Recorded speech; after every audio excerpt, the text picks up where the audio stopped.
Good evening to you all, and welcome to the Monday, September 11th, 2017 meeting of the Falls Church City Council. If you would please rise for the Pledge of Allegiance.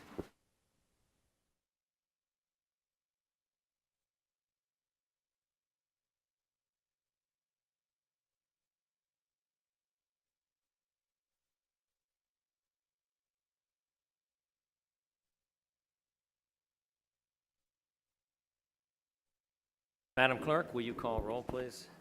Yes, sir. Ms. Conley? Here. Mr. Duncan? Here. Ms. Hardy? Here. Ms. Oliver? Here. Mr. Snyder? Here. Mr. Z? Here. Mayor Tarter? Here. Thank you, Council. And do we have a motion regarding the meeting agenda? I'll move to adopt the meeting agenda. Second. All in favor? Aye. Opposed? Abstentions? The ayes have it. Before we get to our proclamations, the rest of the meeting, today is the anniversary of September 11th, the terrible attacks in the United States. And I wonder, before we begin our meeting, if we could just have a moment of silence in remembrance of those victims.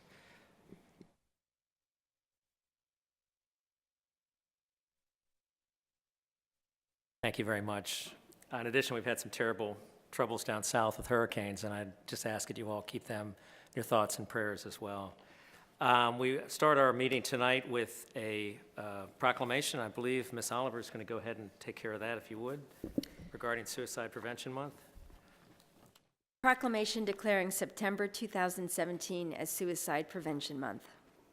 Whereas suicide is the 10th leading cause of death in the United States, with an average of 121 Americans dying by suicide every day.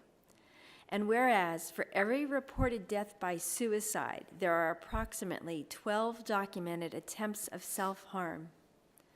And whereas mental health problems will strike 1 in 5 adults each year, regardless of age, gender, race, ethnicity, religion, or economic status. And whereas suicide is the most preventable cause of death, and the vast majority of suicidal individuals display warning signs. And whereas public awareness of the warning signs and the networks available for at-risk individuals are essential to continue lowering the rates of suicide. And whereas community organizations and grassroots support are essential to continuing the fight against suicide and the loss of lives. And whereas reducing the stigma by discussing suicide and increasing the awareness of available resources for those suffering from suicidal thoughts is important to maintaining the health of our community. And whereas the City of Falls Church's Housing and Human Services Department provides referrals to organizations that are dedicated to reducing the frequency of suicide attempts and deaths, and soothing the pain for survivors affected by suicide. And whereas awareness of these resources saves lives, prevents tragedies, and provide vital support to people facing life crises, trauma, and suicide by providing information, education, and support. Whereas grant funding from the City of Falls Church helps Crisis Link provide free and confidential crisis and suicide prevention information and referral services through their hotline at 703-527-4077 or by texting CONNECT to 85511. Now, therefore, I, David Tarter, Mayor of the City of Falls Church, Virginia, do hereby proclaim September 2017 as Suicide Prevention Month in the City of Falls Church and commend Crisis Link for their work to prevent suicide in our community. Mr. Shields, is there anyone from the community or staff to receive this proclamation tonight?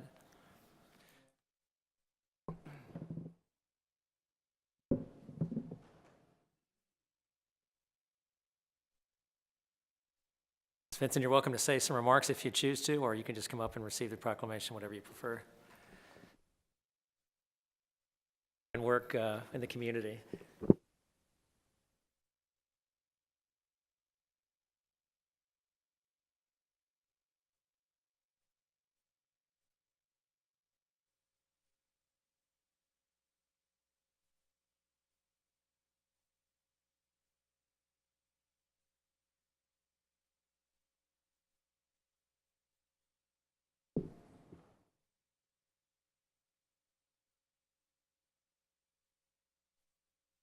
Are there any oaths of office to administer, Madam Clerk? You're right here.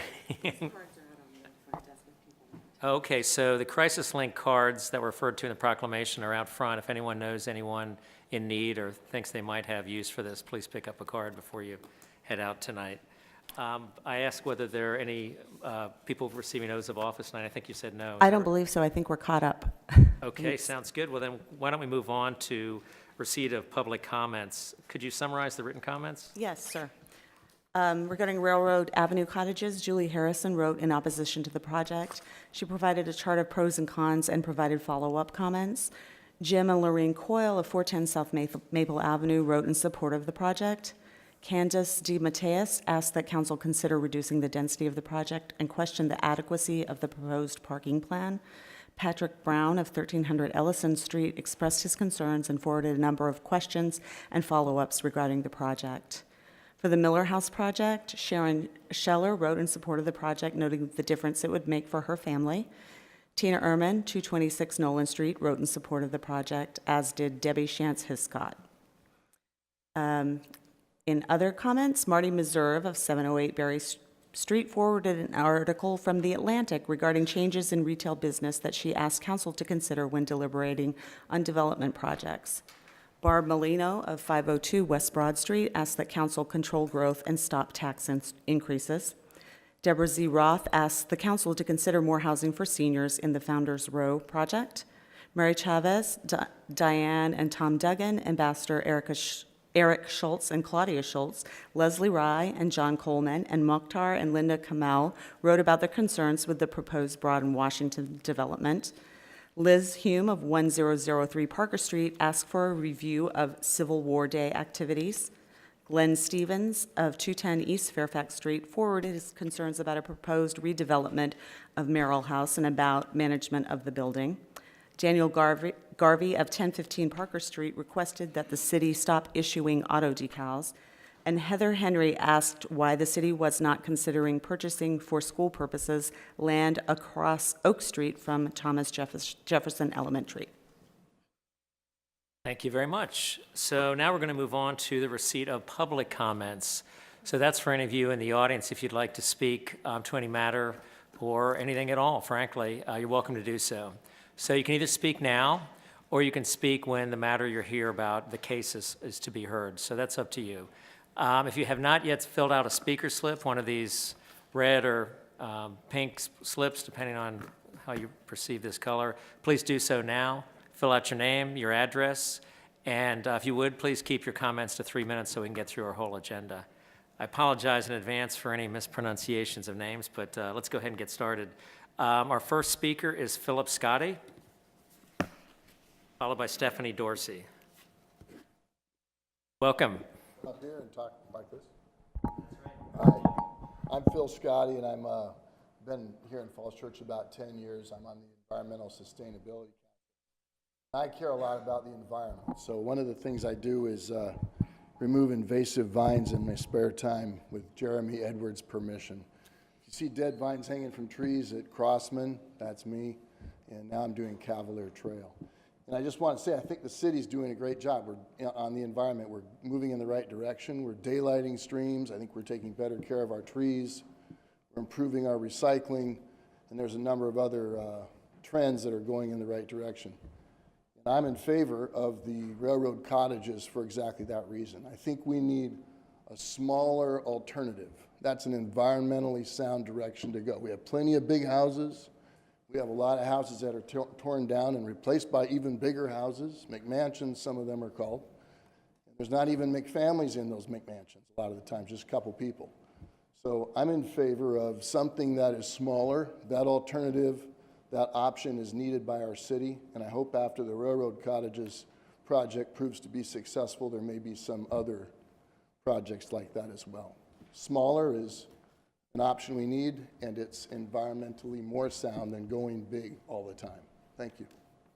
Thank you very much. Ms. Dorsey, followed by Mr. Hagee. Welcome.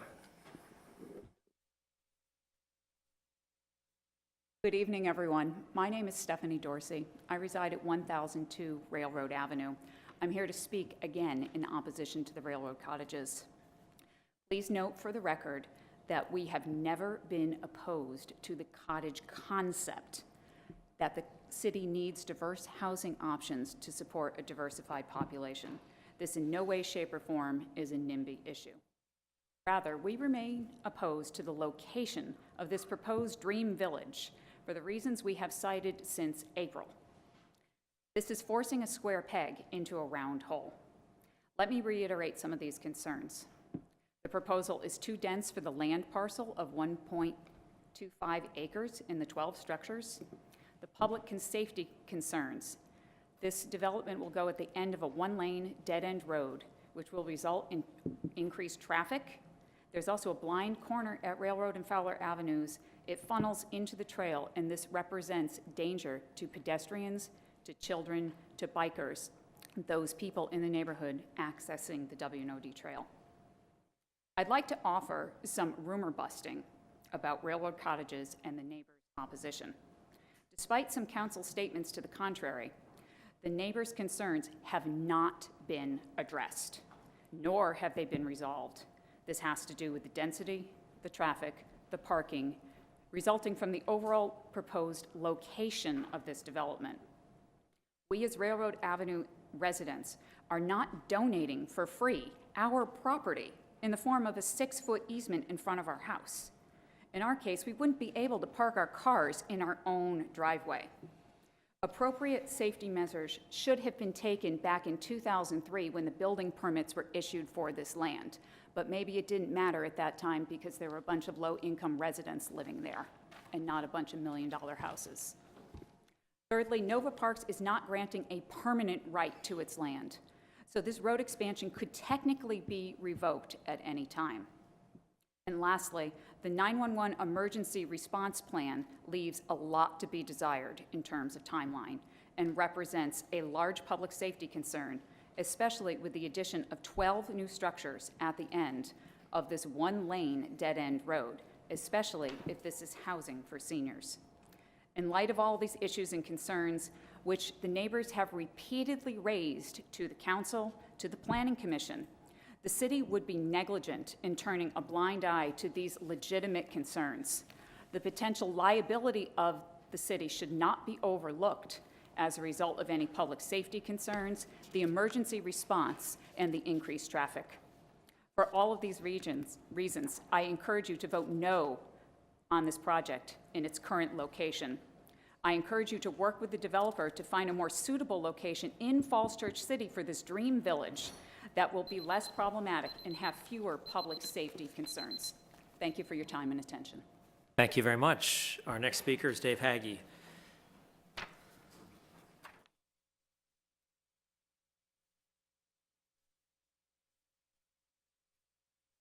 Good evening, Dave Hagee, 306 Shadow Walk. I'll keep it brief. I'm also, as Stephanie Dorsey just stated, she's in opposition to the railroad cottage idea. I am as well. Real simply, it's a great idea. It's the wrong location. It's not safe. I play golf. I'm a big golfer, and I drive golf carts on golf paths that are wider than that railroad avenue. It's not an avenue. It's not a road. It's not a way. It's a narrow road. The safety concerns are what are my biggest issue.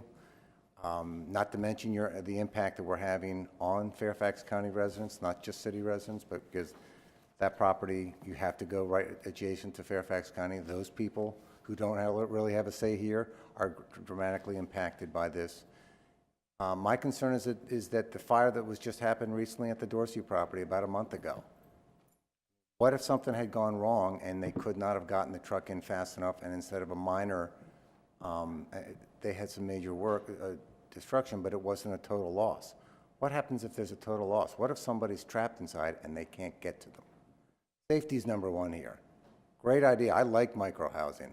I don't like micro-housing on this teeny lot in a very narrow way, a very narrow egress and ingress, and I think there's a potential problem that many years from now that you can't currently foresee. Something happens and somebody's dramatically impacted, and that's my biggest concern about this. So I would ask that the council vote against the railroad cottages. Thank you. Thank you very much. Our next speaker is Matt Bella, followed by Carol Shue.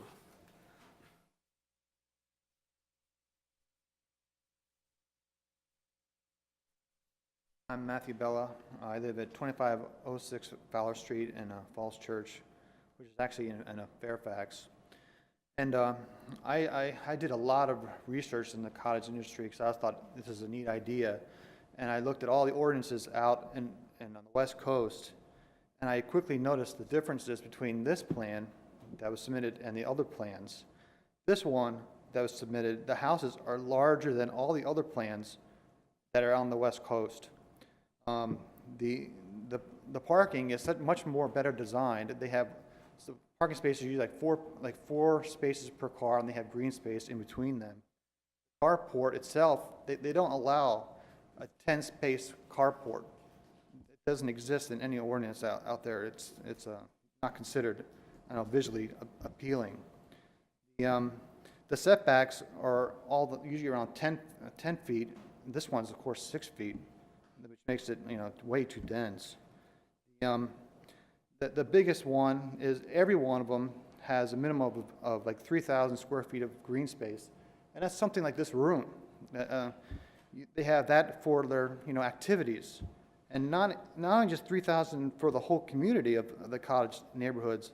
Each house is supposed to have around 400 square feet for each house. And if you look at the plans they have for this development, they have absolutely zero green space. They don't care at all about parks or anything. It's zero, and the setbacks don't count for green space. They're supposed to have for each house green space, and there's only one little section for green space, and that's at the common house. There's enough room there for like maybe a picnic table or so. That's all there is, and there's no green space. So I like Falls Church City. I like all the parks here. I can't imagine having no parks. Who would want to live in no green space? The other major things are, of course, the fire that happened. I live right where all the fire trucks were parked. There was multiple fire trucks, multiple emergency vehicles, multiple police cars. And the idea they have is have one little reinforced grass for one fire truck to back up into. I can't imagine multiple fire trucks, multiple cop cars being able to navigate in that little section, because they couldn't even barely do it in Fowler Street and Sewell where I live. They were all stuck. So back there, it'll be a major safety issue to have all those things stuck in there. I can't see how they're going to get out, because you can barely get out when they were parked in front of my house, which is not even down Railroad Avenue. They were stuck. So I'm opposed it. I hope you guys reconsider this, because I think it's a really bad idea. I think if you prove it, you'll be proving, I think, probably the worst cottage ever created, because there's nothing this bad. All right, thank you. Thank you very much. Our next speaker is Carol Shue. Did I pronounce that correctly? Okay, thank you. Welcome. Followed by Stuart Schwartz. My name is Carol Shue. I live on Sewell Avenue, 4 houses in from Fowler, and right close to the Railroad Avenue intersection with Fowler. So the excess parking that this development, if approved, would directly impact me and my property. Rather than repeat what I said last month, I would like to read a statement by Cheryl Bright, who is a resident and who posted this on Nextdoor, so public, in the public domain. She said, quote, "Initially, based on the preliminary information, I was very interested in purchasing a home in this community and had my name added to the developer's potential buyers list. I was interested in downsizing into a home that was pre-configured for aging in place. Then I saw the community layout and floor plans, and my interest evaporated.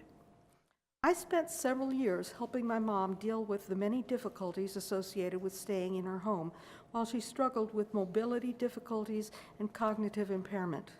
I know from personal experience what is necessary for safe, comfortable, and efficient senior housing.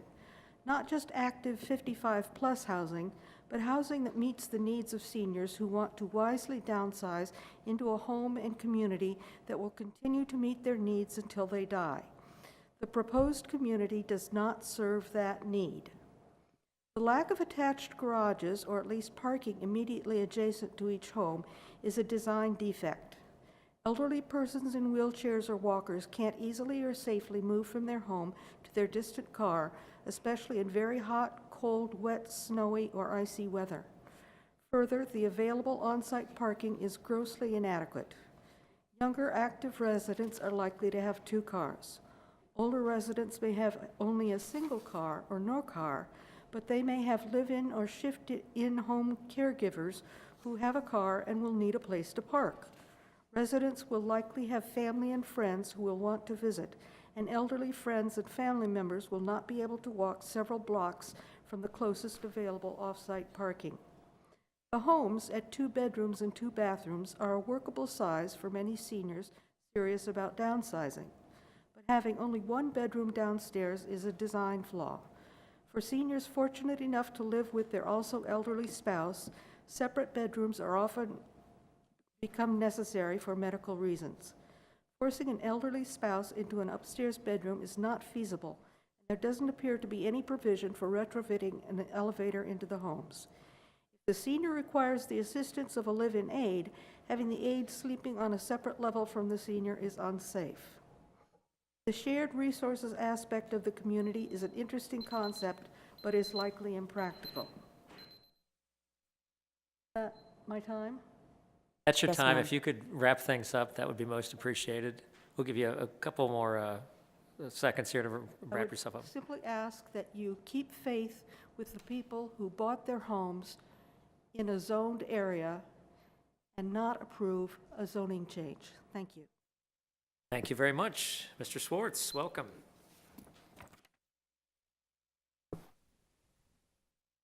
Thank you, Mayor and members of the council. My name is Stuart Schwartz. I'm the executive director of the Coalition for Smarter Growth.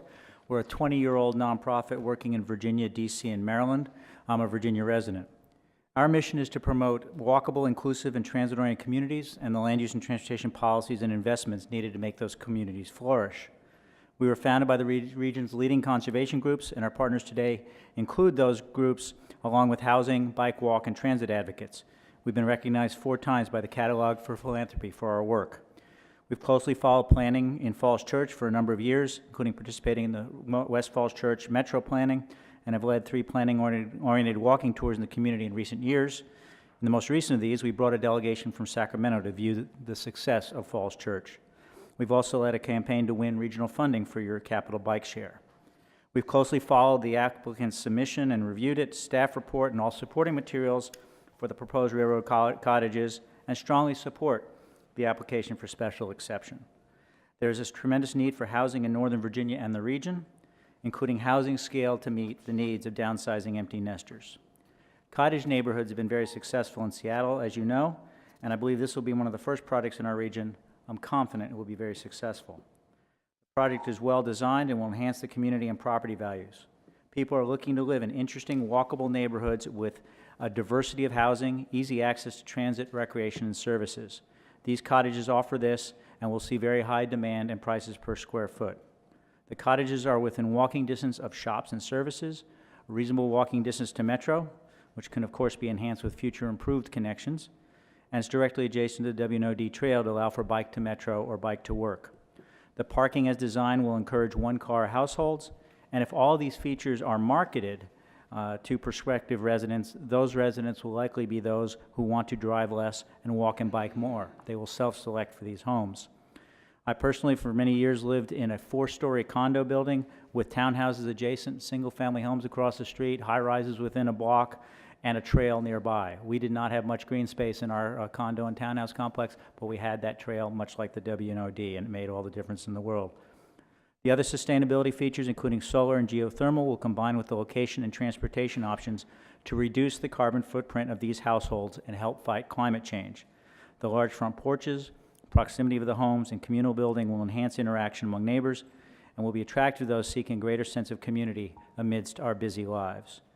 I understand the concerns we've heard today or this evening Often it's about location, it's about density, it's about traffic, but we often hear those in all locations. And at some point, we have to start saying yes, because often we hear no everywhere. And I'm not sure where the next generation is going to live. I'm not sure where people will be able to downsize. Those who downsize will free up homes for the next generation families with the kids and the need for more bedrooms.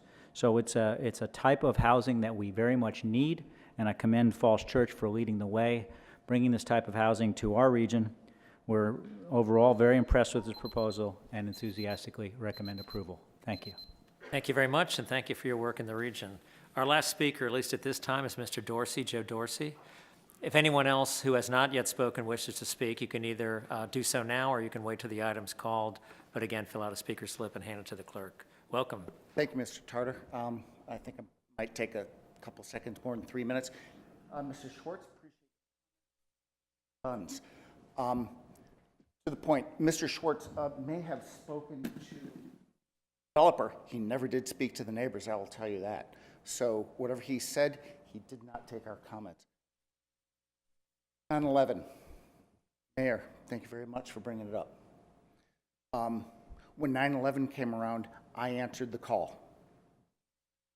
I served twice during that. I saw people die. I had friends die. I'm asking this council not to put, those people put themselves at risk voluntarily. We went voluntarily. I'm going to use 9/11 as a metaphor. You, as the commission, are putting people at risk to die. Put them in there with that tight, narrow road that back in the day, your predecessors didn't bring up to spec. It's new, but it's not to spec, and we all know it. And now you're anticipating that the Northern Virginia Parks folks are going to bring that road up to spec for all those people back there, or you're going to ask me to give up 6 feet of my property, which I don't have to give, so that it will be safe. I find that audacious on the city employees' part to even ask it. But folks, you are going to make a decision right now that is wrong. The City Commission years ago made a decision that was wrong. And you're going to pile on.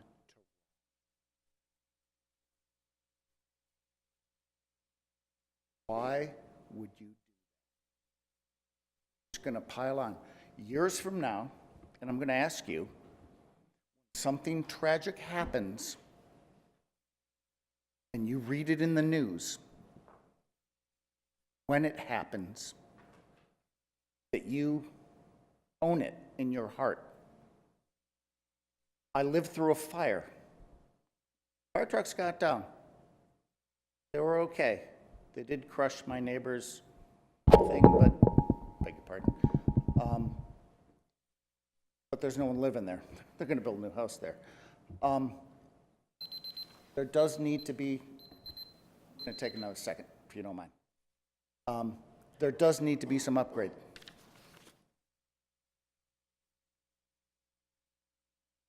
My family could have died.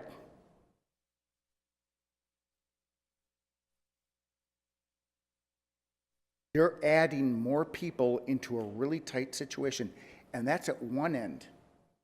We haven't gotten to the Fowler and Railroad Avenue end, which is a funnel for kids walking to high school. That's how they get there. This city said, "Oh, we don't need sidewalks there."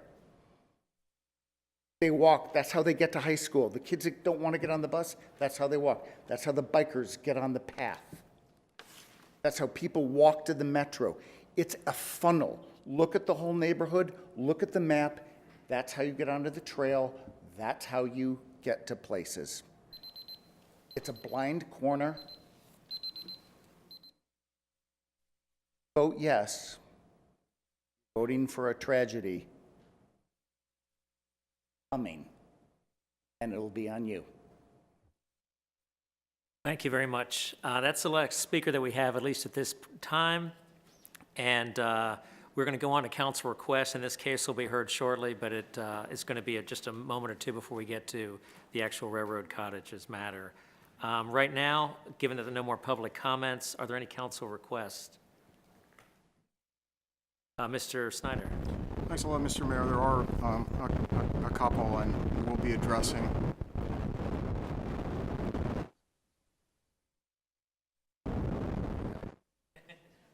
Thank you very much. So thanks a lot. That wasn't the thought process in my brain, hopefully. Yeah, we'll be addressing these issues when we get to that item later that were just presented. An area that's come up in discussion with citizens is the effect of technology moving forward, whether it's autonomous vehicles or the other elements of technology. So I'd like to begin thinking about how we put the city, put a task force together, the city, of our citizens who work in the private sector as well as the public sector, to begin to look at how we can more effectively address issues that may come our way in the future that will be largely technologically driven. And I said it will affect transportation and virtually every other area of life. A second comment I wanted to make was had the opportunity to participate in the Feed the World this weekend at one of our churches. And I want to commend the cooperation and the partnership between our faith community and many of our businesses to make that initiative work. And there was another initiative in the city of Clarendon Dawns in support of Harvey Relief. So these are the kinds of things that our businesses do each and every day in support of our community beyond simply providing first-rate products and services. So hopefully we can at some point recognize, again, all that our business community does for us. Finally, as I've gone and spoken with citizens recently, an issue has come up on, I think it's Westmoreland, a police issue that I'd like to discuss with you, City Manager, offline. So with that, thank you very much. Are there any other council requests? If not, why don't we go on to the report of the City Manager, Mr. Shields? Thank you, Mayor Tarter, members of council. I did want to just note on the remembrance of 9/11 this weekend, there was an event in memory of Harvey Snook, who was a firefighter for Arlington County Fire, who also serves the city. And Harvey Snook was a first responder at the Pentagon on 9/11, and due to his exposure to the smoke and the toxic chemicals during that event, contracted cancer and passed away just over a year ago. And there was a race this year, a public safety race, and many people throughout the region participated in that, but we had 8 of our police officers from the Falls Church Department that participated in that race in memory of Harvey Snook. And I just wanted to note that and thank our officers for their participation in that and their support for our colleagues in public safety in the region. The other thing I wanted to report on tonight is on between now and the referendum, we'll be having efforts to get information out to the voters. Our task is to provide the voters with information so that they can make a well-informed decision on the referendum, either for or against. The information that we will provide is neutral and is there as a service to the community as it wrestles with this very important question. We had a town hall meeting on Sunday at 4 o'clock. It was well attended, and all the materials that were used for that presentation are on the city webpage. For people who can't come to these meetings, we do ask that they go to the city webpage, and on the homepage between now and the referendum, essentially there'll be a link to the campus information page where people can get information about the financing, about the school program, about the assumptions that were behind the modeling we've done for the costs of the project. And that information can be read through and digested, and we certainly will attempt to respond to questions as they come in, or if there are concerns that are not addressed on the web page, try to consider those and make sure that people have the information they need come Election Day on November 7th. That's all I had to report tonight. I'd be happy to answer any questions. Mr. Snyder? Thank you very much, Mr. Mayor. Mr. City Manager, you've given us a copy of the incident report for the incident on Railroad Avenue. Is that a public document? I asked the chief who received that just tonight whether there's information in there that would be of a confidential nature. She was not aware that there was, and so I think we can treat it as we would a police report or another public document. So yes, it can be treated as a public document. Great, I'd like to make that available. The second question I have is, when are we going to have somebody from Arlington and Fairfax Communications be here to explain the delay in the communications? Mr. Brown was out of town last week, and he just got back into town tonight and was not able to attend tonight. We are working to schedule him at your next work session, and so we will have that communication. We can have that dialogue face to face. I think they're eager to do that and make sure that all the facts are known and understood by the community and by the City Council. Great. I think we all understand that's very important to have that, to see what lessons can be learned from it. Because the incident report just talks about the time that the unit was dispatched, but not the difference between the time the original call was placed and when the unit was dispatched. So it's that kind of information that I think will be very useful. Any lessons learned we'll need to apply immediately. So thanks very much.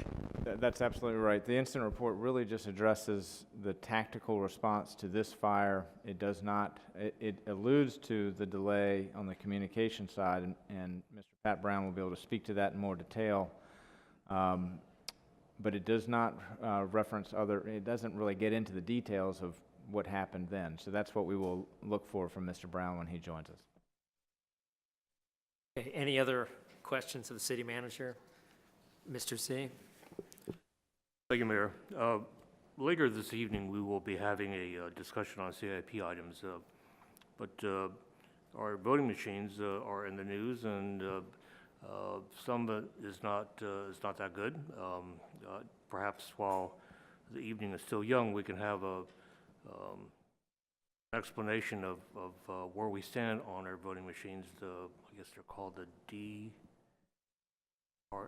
DRE. I don't recall what they're called. All I know is that there's some prohibition against using touchscreen machines. They can be hacked, and apparently they run on Windows XP, and the admin password is simple to remember. And these machines apparently were hacked in the last hackers conference, these specific machines, not ours, but similar machines. So I'd like to learn whether we'll have the right machines working and functional in our city this November 7th. We do have on the agenda tonight the authorization by the council to procure the new machines that are certified, and Mr. Bjerke is here. If it is the council's pleasure to receive more information at the advance of the meeting, we could do that, or we could wait until that item. I think your request is to have that information at the beginning of the meeting. Okay with everyone? I think something brief would be good. It is of public interest. Maybe if Mr. Bjerke could come and speak to it and maybe give the short version, and then we'll have a more detailed discussion when we get to the item later in the agenda. Welcome. Thanks for joining us. Hello. And Mr. David Bjerke is the Registrar of Voters for the City of Falls Church. Thank you, sir. Hello. Mayor, members of City Council, thank you for having me tonight. Yes, we were contacted by the Virginia Department of Elections in mid-August about their request that VITA take a look at all DRE voting machines.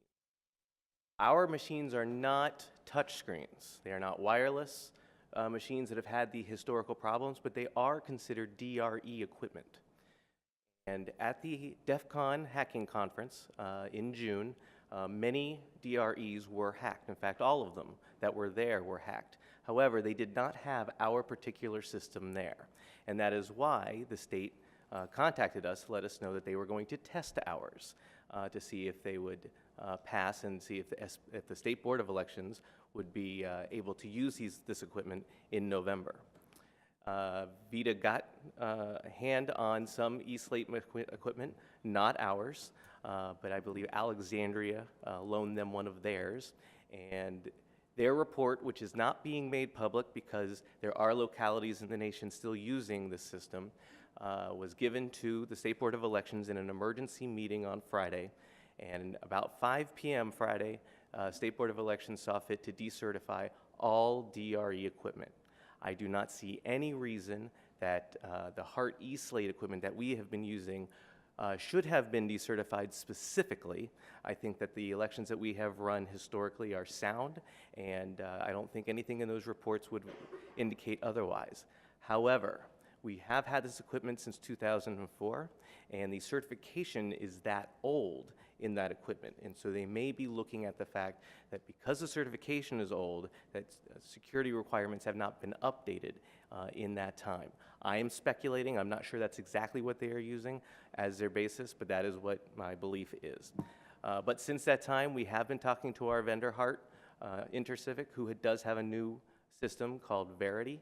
It is a paper-based digital scan system, and we have been talking to them so that we can have the machines delivered by this Friday. The first shipment should be Wednesday, second shipment Friday, and then a third shipment, which we don't need for absentee voting, will be mid-October. They've assured us that they can get us all this equipment and that we will go through acceptance testing and logic and accuracy testing with the ballot. I have given the ballot to the state for acceptance testing so that they can say yes to the ballot. That should be ready to go by hopefully tomorrow or Wednesday. Thank you very much for that thorough presentation. Any questions? Mr. Snyder? Thank you very much, Mr. Mayor. Well, since we're on this topic, I think all of our citizens ought to be able to read the letter that we got from the Board of Elections this morning. It begins with, please be advised that on Friday, September 8, 2017, direct recording electronic voting machines were decertified for use in the Commonwealth. The result of this decertification is that the governing body of your locality is responsible for immediately obtaining new voting equipment that has been certified by the State Board of Elections pursuant to code in the states of Virginia. Interestingly enough, this directive from Richmond didn't come with a check connected with it. So I think we're obviously going to move to do whatever we need to do to preserve the voting and the quality and the security of voting here in the city of Falls Church. But I have to tell you, this kind of thing coming from the state as a directive at a very late date really puts localities in a very difficult situation. And of course, as usual from Richmond, requires us to pay for their mandates. So in any event, I'm fully supportive of moving forward, but I think folks ought to be able to get a copy of this letter and just understand the kind of language that's being directed at us from Richmond. Thanks much. Okay, any other comments, questions? If not, thank you very much. Oh, I'm sorry, yes, Ms. Hardy. Hi, quick question. Given that the voting equipment will be new to everyone, are we offering any sort of orientation or training to anybody who, potential voters come absentee time or come November election, that are well prepared to go in and vote? Officially, we haven't been able to do anything until we come to City Council tonight, but obviously the Electoral Board and I have been discussing exactly how our outreach is going to occur once we get the equipment and once we are trained on the equipment. As soon as that happens, hopefully by the time that absentee starts on September 22nd, we will have a plan in place that will include a lot of outreach so that voters can come see the new equipment before they use it. Okay, thank you very much. We appreciate it. We'll speak to you later on, I guess, in the evening. Are there any other questions for Mr. Shields? If not, did you have a campus planning update, or is that part of your presentation? Okay. Unless there's anything else, why don't we move on to business on the agenda, Madam Clerk? Yes, first we have TR 17-15, resolution to grant a special exception for a cottage housing development in the R1A low-density residential zoning district on approximately 1.25 acres of land located at the east end of Railroad Avenue and comprising 3 parcels, real property code numbers 52-102-030 through 52-102-032, known as Railroad Cottages, on application by Railroad LLC. Mayor Tarter, members of council, we will start tonight with a staff report on this application. Mr. Jim Snyder is here with the planning department, and Ms. Carly Arbery has been the lead planner for this application as it's gone through the special exception review process. In your packet is the staff report, the background information, all the reports from your boards and commissions, staff comments, and public comments on the application. We do have an update just in terms of questions that were asked on August 14th at the public hearing that was held that night, at which time the application was deferred for consideration at tonight's meeting.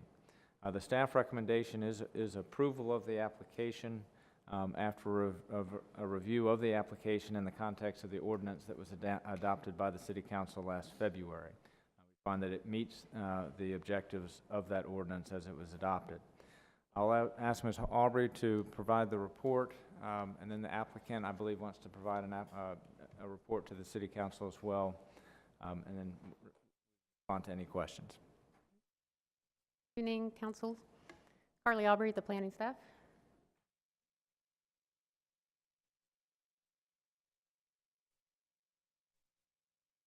Give a summary of the project again. The project features our 10 cottages and 1 common house, approximately 1,500 square feet in size.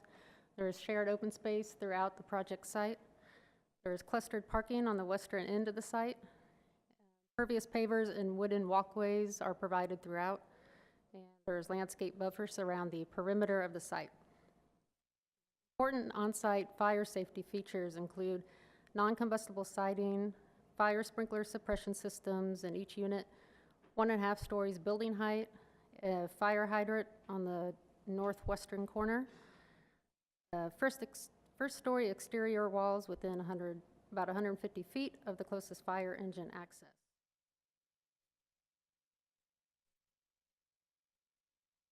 The project is also proposing improvements to Railroad Avenue, and this includes a 6-foot grass pave area on the north side of Railroad Avenue, starting approximately at the intersection of Fowler Street and Railroad Avenue down to the project site. And then at the end of Railroad Avenue, improvements to the existing dead-end turnaround, which would provide turnaround access for a fire engine.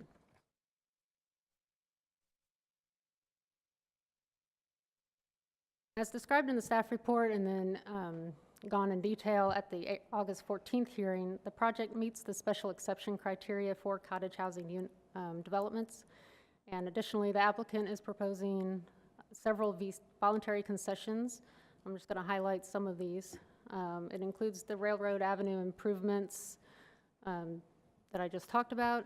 In addition, there is a $50,000 contribution to rebuild Railroad Avenue, and then to provide an easement on the Railroad Avenue cottages property on the south side of Railroad Avenue. The site would be obtain Earthcraft Gold certification. It would have a minimum of 1 electric vehicle charging station, several energy conservation techniques, contribution of $10,000 to the city's affordable housing fund, improvements to the W&OD Trail Rest area, subject to Nova Parks approval. In lieu of these, they would provide $10,000 contribution for parks or streetscape enhancements. The site would have dark sky compliant lighting and fencing along the western property line, and a plaque to commemorate the land ownership history of the property. In regards to the last 2 items, fencing of this style is proposed along the western edge. The solid portion of the wood fence would be 7 feet in height, and then the lattice would be an additional 2 feet in height for a total 9-foot high fence. This would start at 20 feet back from the front property line to the southwest property corner of the site. There would be an additional 4-foot tall section of fence between 20 and 10 feet back from the front property line, and then it would be open to not obstruct vision from the driveways on either property, on 1002 Railroad and then the subject property.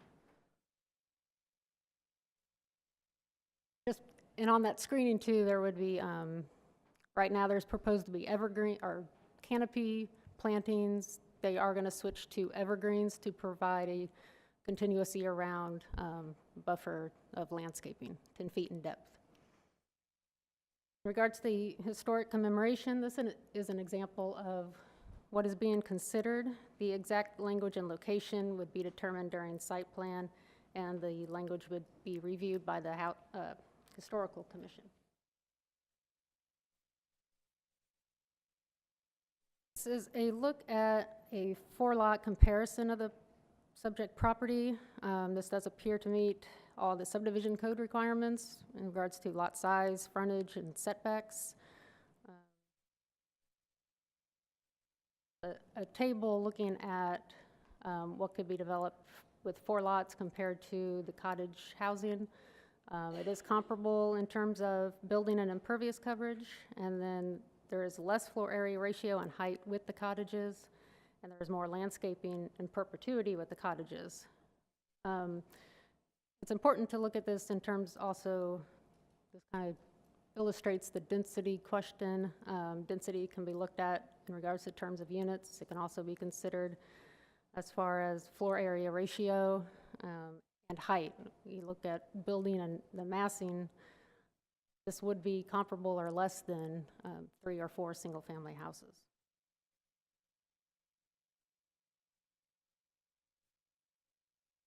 In conclusion, the recommendation is to adopt the resolution with the modification to allow the parking within the landscape buffer and an additional provision that area be marked for permanent public safety vehicle upon request by the fire marshal. I will answer any questions, and then the applicant is here to answer questions as well. All right. I'll tell you, before we go to questions for you, does the applicant have anything that he or she would like to say, or would you like to just answer questions? Okay. All right, so why don't we open it up to questions for staff or the applicant? Mr. Duncan? Thank you, Mr. Mayor. Just wanted to start. Could you give us, Ms. Aubrey, a little more information about the $50,000 that you referred to for improvements to Railroad Avenue? There's been, some concern expressed about the blind corner at Railroad and Fowler where the bike trail entrance is. And I'm wondering if that money could possibly extend up to that corner and help in some way with markings or pavements or something that would be part of, wouldn't be part of the project per se, but it would be something that could be, done because the project is providing us an extra $50K. Is that what's conceived of there? The voluntary concessions for that has mainly talking about rebuilding the road to make it more structurally sound, but having a better base on the road. It's not specifically detailed about providing improvements to the intersection. That is something that could be considered, but right now, as it's written, the VCs and how it was envisioned with that, it would be mainly to make that road stronger, have a stronger base. During the site plan process, if we were to proceed, is that something that could be discussed further? Could the county be brought into this? I mean, that part of the property would have to involve, the county's participation. It's a little bit like the situation on Northwest Street, where county's doing a lot of work at that intersection of Northwest and Great Falls, and we're piggybacking a little bit of our work onto that at the same time. That's sort of how I'm seeing that corner up there. I mean, is that something that can be discussed during site plan? Maybe this is a question for the city attorney, or is that something that we need to specify more right now if we're interested in that? Yes, it certainly can be discussed at site plan. In terms of the interaction with Fairfax County, in terms of improvements on Fowler Street, is that specifically the question about how the improvements on Railroad would tie into Fowler? Yes, we can explore that and have those discussions with Fairfax County and with their Department of Transportation. And with Nova Parks, because access to the bike trail is also part of that intersection, as it were. It is. I think the Park Authority would probably, their interest would be that there's not any further intrusion into the park property, and I think that might be the extent to. All right, we just want to involve them and let them know what we were doing. That's right. Okay. All right, thanks. Other questions? I've got a question. So as the current configuration, to my recollection, there's the trail, there's a grass strip, and then there's Railroad Avenue. Is that correct? Yes. So when this is built out, is there a direct paved access from Railroad Avenue to the trail, or is there still a grass strip of some? There would still be a grass strip. So about how big, just out of curiosity? 20 feet? What's that? 20 feet, maybe? I'm just wondering in terms of how someone would access, for example, if it's raining or it's muddy, how would someone get from Railroad Avenue to the trail? Is there a way to not necessarily, walk in the mud or walk in the snow? Is there any kind of connection directly to the trail from Railroad Avenue? Right down at Fowler, and then, although it wouldn't be paved, it's kind of the existing gravel, grass stuff, and then possibly down here at the terminus where right now it's asphalt, pretty close to the trail, although I still believe there's some grass, and then there's that gravel kind of strip, so it would still be mainly Okay. not a paved access, basically. Okay. Are there other questions? If not, I'm going to open it up to the public. There are a few additional speakers who've signed up to speak. Is there any other questions of staff or the applicant? Okay, if not, I'm going to go ahead to our speakers. The first speaker is Candace DeMathis, followed by Julie Harrison. And those are the only two speaker slips I have at this point. Welcome. Hi, thank you. I'm at 2509 Fowler Street. According to the ordinance that this council actually passed, I mean, it was you, it wasn't a previous council, cottage housing is not a development as of right. So it requires more than simply checking boxes of compliance with the ordinance. In fact, the ordinance you drafted specifies that, quote, requests for special exceptions may be granted in whole, in modified form, or denied by the council. You also require that, quote, cottage housing development contribute to the neighborhood, quote unquote, not the city at large or any specific individual in particular, but to the neighborhood. You reserve that power and discretion, and we are depending on you to exercise it. Almost to the day, only a year ago, the Planning Commission met in this room to start discussing a cottage housing ordinance. And at that time, staff referred to someone as the applicant. So we had an applicant before we even had an ordinance. In the meantime, the neighbors who were affected by this didn't find out about this until the proposal came forward. In fact, in meetings with neighbors, and actually Mayor Tarter was there, Mr. Shields acknowledged that conversations between staff and the developers took place during the development of the ordinance process. And accordingly, resting your decision tonight solely on the notion that the proposal before you largely complies with the ordinance is the same as rewarding someone for passing a test after they wrote the test. That's not a sufficient review or justification for voting to move ahead on a proposal that continues to have significant opposition. From the time this, without exception, each of you has urged us to work with the developer, to meet with them. And I remember, Mrs. Oliver, you mentioning specifically you worked with a developer on the Harris Teeter project and got concessions. We have met with them. We've met with staff. We've met with many of you, and certainly appreciate your time in doing that. But the proposal before you remains largely unchanged from what it was in February, with one exception. On parking, they originally proposed 15 parking spots, and now we're down to 13. On the parking issue as well, the ordinance is crystal clear. It states, quote, all vehicle parking generated by the site shall be hosted entirely on the site. This provision directly follows specifics on the required minimum number of parking spots. There's no on-street parking, as we know.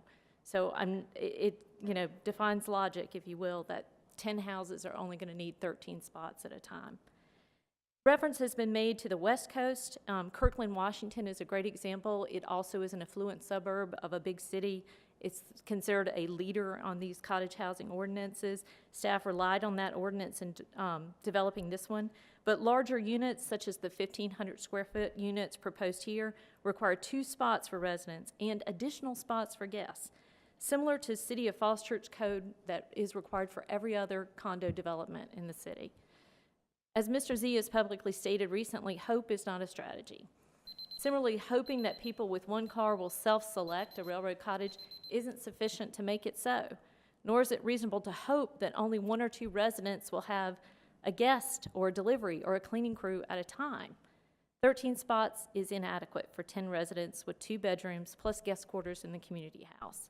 If you truly meant what you said and want the developer to work with us to address concerns, then please exercise your discretion tonight and vote no or require significant revisions. Thank you. Thank you very much. Our next speaker and last speaker, at least at this point, is Julie Harrison. Ms. Harrison? Good evening. I'd like to say that in the context of today being September 11th and also the people impacted by Hurricane Irma, my concerns seem very minor. My name is Julie Harrison, and I live at 1220 Ellison Street. I'm here in strong opposition to the proposed railroad cottage condo project. I'd like to start by presenting council with a petition with over 120 signatures against the project. In addition, we have an online petition with another 100 signatures. I've spoken to 6 of the 7 city council members about the proposal for the special exception. There are many issues, namely parking, traffic, density, and fire safety. I would like to propose a middle ground. In the cottage ordinance, as Candace just stated, it states the council can grant this in whole, grant it in modified form, or deny it. We've all been seeing this as black and white, all or nothing, but you actually have the authority to pick and choose. You don't have to accept the proposal in its entirety. This is not simply a situation of checking off boxes of criteria met, as Brent Krasner from the Planning Commission stated. It is a special exception, and part of the requirement is that it contribute positively to the neighborhood. The reason this project is not a good fit, and you cannot compare it to cottages on the West Coast, is because it is not on a normal street with normal parking. This one thing is a deal breaker. The ordinance states all parking generated by the site must be hosted on the site. That will be 20 to 25 cars, and there will be a game of musical chairs to fight for 13 spots daily. Also, there's no handicap parking.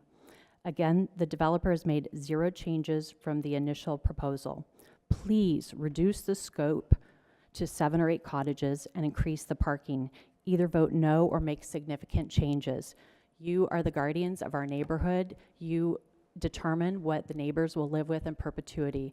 Please think long and hard or delay this further till all the issues are resolved. Thank you for your time, and thank you for representing us accurately. Thank you very much. That is the last speaker, at least that I am aware of, on this matter. If there's anyone else who wishes to speak, hurry on up and get a speaker slip in. Otherwise, this matter is closed to the public and with council. Are there any other questions of council to the developer or to county or city staff?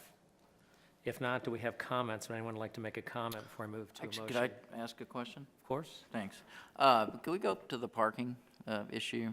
I'd ask at our work session if the city attorney could help guide us on what the ordinance says as to parking, what all parking generated by means, and what we are allowed or constrained to request as part of this process according to the language of the ordinance in terms of parking.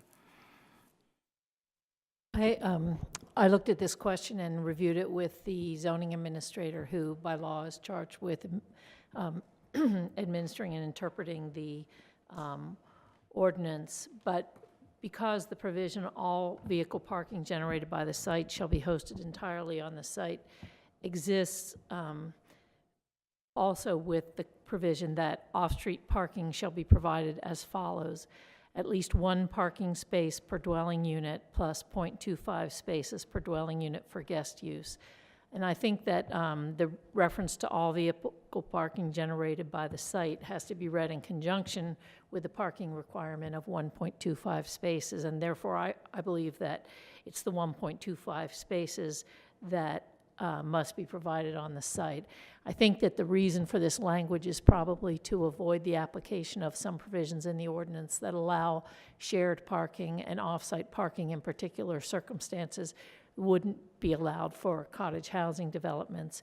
But I don't think that it can just create an additional parking requirement beyond what exists in the ordinance that could be imposed based on someone's interpretation of what parking might be generated.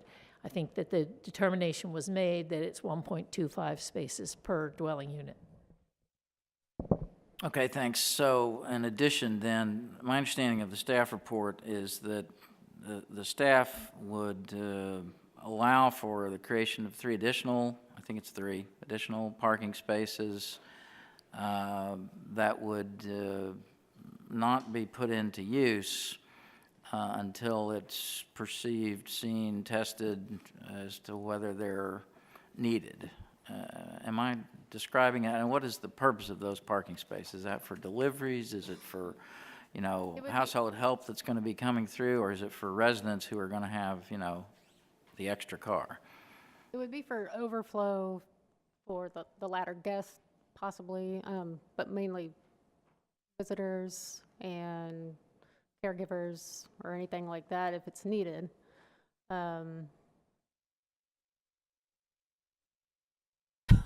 Do we? Yes, it would be, actually, there would be space for about 6 parking spaces. Oh, 6, okay, all right. But if we act tonight, my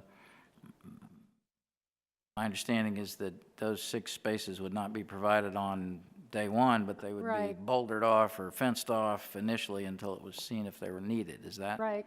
This project also includes a TDM, Transportation Demand Management Plan, as part of the voluntary concessions, so there would be monitoring that would occur, and meetings with the vice president of the condo association to monitor how the parking is going and if it's needed. There's also transit information that will be provided as part of that TDM to let applicant or residents know transit options and walking distances to those options. There's also shared bicycles that would be provided, a bike locker, so different transportation options besides vehicles. Okay. There hasn't been any discussion of it tonight, but there, in my conversations with the neighbors, there seems to be some continuing concern that if these are built and if they are not, if they don't burn down, if they're not a fire hazard, as you've addressed to lately or earlier, that we'll be inundated with kids or cars or both.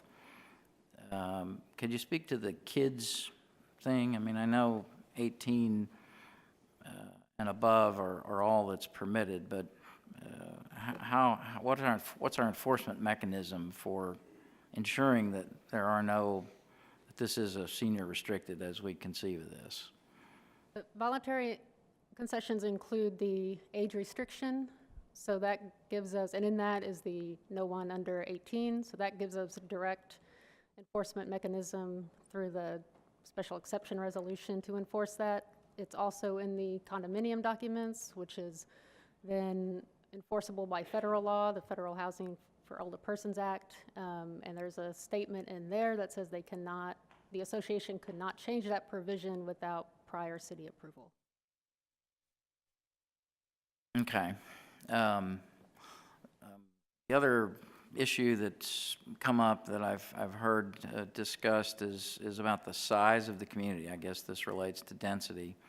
I don't know whether you, staff, or applicant have anything to say to this. One of the neighbors who lives in the county who has experience managing condominium associations actually had some interesting things to say about the prospects for success of smaller condominium associations, because that basically is what this is going to be, right? There's going to be a sharing of maintenance and upkeep and so forth. And the point you seem to be making was smaller condominium associations obviously have more of a challenge in meeting the common area costs. And yet, the persistent request is for there to be fewer of these units, which would make this condominium association even smaller.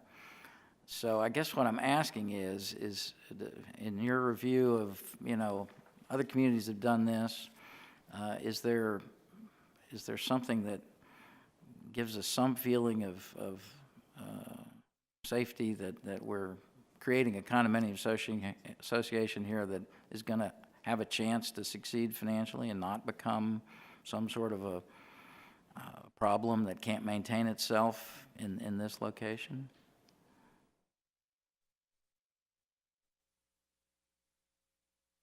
Good evening, Mayor, council members. I'm Jack Wilburn, representing the applicant. I am one of the partners. What we've been doing is very extensive sinking reserve fund calculations. All condominium associations have to provide an updated plan every 5 years anyways. Starting the process off using that same exact mathematics to make sure that the funds are there to start with. Quite frequently what happens is you have one that's shortchanged at the beginning. So we are setting all of the condominium documents and all the condominium to best practice from the condominium association to give that up front, because that's obviously a very key cost, and everybody as in any normal one, wants to know that they have fixed costs that they can predict. So that's our enlightened self-interest, is to provide the marketplace with that information, to make sure it's adequate, to have all the depth of analysis to show that the physical plants that we're putting together are adequately funded. I've lived 17 years in a micro, it's 19 units, not 9. We're 17 years going, and we have a sinking reserve fund that meets and exceeds all state standards. That's the intent, is to start it off right. Okay. While you're up, I don't want to monopolize, but one thing else did occur to me. The issue of vehicles, the number of vehicles. I mean, I'm looking at this as just a land use decision. We considered it being a park, and we rejected that because that was going to generate too much traffic from outside the neighborhood. The other alternative use is 4 single-family homes, over which, as I understand it, if it's a by right development, we have no control over the number of vehicles that would use those 3 or 4 homes. What is your, what kind of leverage, communication, well, two things to keep in mind. are you doing to ensure that we are not going to be overrun with vehicles at this location? Absolutely. First and foremost is we've provided information to staff using the ITE generated numbers for what the kind of traffic load is between 4 single family in this area versus 10 senior restricted cottages. And the traffic is de minimis difference, 57 instead of 55 vehicles, traffic in and out in a day. So it will not have any more traffic based on ITE regulations, regardless if we had 2 or 3 spaces per unit. So the ITE calculation doesn't talk about parking, it just talks about if you have this size unit and these people with age restricted, it will generate this much traffic. So the difference in traffic between this and 4 is the same. After that, as Stuart said, this is going to be self-selected. We've already put it into the marketplace in terms of doing focus groups to make sure that we're designing units that were meeting the need of the people who are interested in the project. We are designing to universal standards. We are telling everybody here who's interested that's going to be 1 car per household. So full disclosure is our best effort in this direction. Plus the traffic demand management and the idea that they might have the option of having a shared vehicle for the community has been discussed, and there's going to be actually shows up to purchase. That's a discussion we'd like to help foment as much as possible. So the one thing to keep in mind that strip encumbered in multiple ways that could be future overflow parking. We're confident the 13 spaces is plenty. What we don't have is, like any neighborhood in Falls Church, is some kind of on-street parking, if you will. By reserving that option, protect, I believe, the city and the residents, both upstream from us and our future residents, that there is a potential of overflow. It will be encumbered. It will have an easement across it. We'll be the first property that dedicates property to a future widening if necessary. We're keeping all the landscaping out of it. We're putting a fence along it. We're doing everything possible so that it becomes a logical and easy addition. Nothing that has to be worried about, oh, we've done something to make it impossible to do it, even though we're very clear with staff that we've made that a very easy option. We would prefer to put it in right away just because of our sequencing, but we're happy to meet whatever wants us to do. Okay. Has there been any progress on the stormwater easement discussions? I mean, your stormwater efforts are going to capture on site what's required, but there was some talk that there would be an improvement potential if you could get the easement through to Ellison Street. Since we're all here in the room together, is there any? We've kept that in the voluntary concessions that we will put in the improvements that we identified with the Department of Public Works about repairing the structure and upgrading the end pieces of the pipe and extending drop inlets into our two upstream neighbors. There's a window of opportunity. Obviously, if we're approved, we'll be doing a site plan, and then that gives us another window of opportunity. And I believe we have another 90-day window. We've said even after site plan approval, we'll give up to 90 days to obtain those easements. Okay. And finally, the fence that you showed, is that the fence that was discussed in previous meetings? And I mean, I understand the Dorsey's position, but the fence itself was a specific, height and characteristic. Is that fence, satisfactory to in Dorsey's? Terms of the original impulse, I think both from Planning Commission members and others, to make sure it's a solid board fence rather than a board on board to absolutely block everything, the increase of evergreens along that line. At the end point, when you have 7 feet and a 2-foot extension, it will actually be a foot taller than the leading edge of the carport that it's shielding. So it's a very effective shield. Okay, thank you. Okay, any other questions? Mr. Z? Thank you, Mayor. I have spent a fair amount of time looking through the documents again, and I would agree that there have been some changes that have been mostly minor since they were first submitted. I have read the VPAS comments, all the comments actually, but the VPAS comments in particular seem to be the ones that, for me, have captured the essence of many of the misgivings we've heard. They've gone through the history of why dense development has been prohibited in small lots. I would say it could be argued this is not a small lot per se, but at the same time, it's not a very big piece of land. They make the observation that the cottage housing is not townhouses, but it comes very close in density, and we know that. That really is not part of my line of questioning here tonight. They've also talked about parking. I think we've heard a bunch of strategies for mitigating the parking. Of course, these are all theories, and we won't know until the units are built, should that come to pass. The sections that seem to me to be the biggest hook here from VPAS are the ones that concern themselves with well, they call them things like setback or buffers,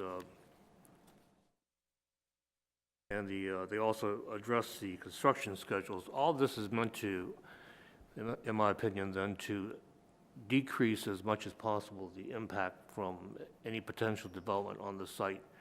on the neighbors. So I'm wondering whether it's, first of all, practicable. Hate to put the city attorney on the spot here, but they've recommended that the permit be issued with completion, including occupancy permits, no more than 1 year after any proposed start date. That is, they say that they want to make sure that there is sufficient off-taking and contracts and drivers for this project. That seems to make some kind of sense. It's attachment 3, last page. Also, the call for planting buffers, evergreens, and all kinds of nice green shady things that of at least 7 feet high, it says here. And that we should not accept an offer to plant any smaller shrubbery that might grow to a barrier in 10 years. So I think all of this is intended to lessen any impact. So I looked at the proposed conceptual landscape plan, and it's pretty much a recitation of numbers. I mean, I get it. You know, you can propose a canopy tree, and there are, in fact, 8 canopy trees proposed, new canopy trees, and a bunch of other things. But I just can't figure out whether, in fact, these barriers and the canopy trees, other measures intended to lessen the effect on the neighborhood will be done in time. So if I could just hear a little bit more from Railroad LLC, that would give me some assurance that the plantings are not going to be little twigs that we see so often. In fact, they're going to be robust things that will be fully leafed out very quickly, and as Deepa says, not take 10 years to grow out. Well, I can say that, in fact, given the amount of evergreens that we're putting in, that's a pretty substantial immediate benefit versus a lot of the canopy or understory trees, which take a good 2 to 4 years to even leaf up enough after they're first planted, no matter what size diameter you put in. So all along the longest property line is predominantly evergreens, and that's all by ordinance, the size that we have to meet in terms of the buffer requirements, in terms of initial height. And I believe we're also constrained to guarantee that they survive, and that's what we buy when we buy them, is a minimum healthy, and any that aren't healthy get replaced. All of what has been discussed with the building code official and city in its whole is that all of these requirements will have to be done in a place. All the common elements and all the buffer has to be in place before we can get a certificate of occupancy. So I think there are a lot of controls, and there are a fairly big incentive for us to do it right the first time. And the answer to my first question was with regard to the term of the construction. Have any leverage there? I don't know what the applicant's planned construction schedule is, but certainly if they were to offer a voluntary concession that they could, they would finish construction within a certain period of time, I think there could be something drafted that could make that enforceable.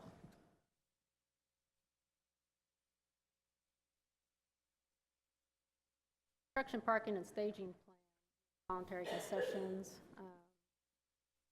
I don't see a phase portion of that, though, but I think everything at once. Obviously, because we don't have approval, we haven't contracted with anyone to do any work or put together a final construction plan. I will tell you that initial discussions have said that this is going to be less than a 1-year construction, but limiting it absolutely to 12 months, I would find to be something outside of our control to be able to commit to, because the storm comes through and wipes out and delays projects. Act of God we can't predict. We have every incentive, both because of the way the bank looks at these things and the marketplace, is to do this with all due diligence and get it done as quickly as humanly possible, given the constraints of what we have to do in terms of essentially painting our way out of the room, if you will. So a 12-month would be a very unusual restriction. And I think we would have some difficulty with that. I believe that we would be happy to report out our process and this, but I'm not sure what the public benefit is in terms of bare bones minimum possible to build a project. Well, the public benefit, I think, would be to minimize the disruption to the neighborhood. We will be providing a construction phase part of the site plan because we have to show off-location parking, we have to show staging. That's pretty standard with site plans for anything other than a single-family house. We'll be providing that as part of the site plan process. Okay, thank you. Vice Mayor Connolly. Ms. Aubrey, can you explain the difference between 3 single-family homes or 4 single-family homes on that site? And some of the neighbors say it's zoned for 3 single-family. It's 3 single-family home lots right now. And in one of these things I read today, I understood why you're looking at it as 4 single-family homes. Can you explain that? So there is 3 existing lots. There is enough land to do technically 5 R1A lots, given the configuration of the lot and the road frontage. They could do 4 lots and meet subdivision code. There wouldn't be a way to do 5 lots within there. But there's enough size, lot frontage, and setbacks that could be obtained to do 4 lots. And what's the process to change it from 3 lots to 4 lots? A subdivision application, which gets approved by the Planning Commission, and it's basically if you meet the requirements, the checklist in the subdivision ordinance, it's an approval. So you're saying that if they went through this process, then it would be 4 lots? Met the code. And they met the code.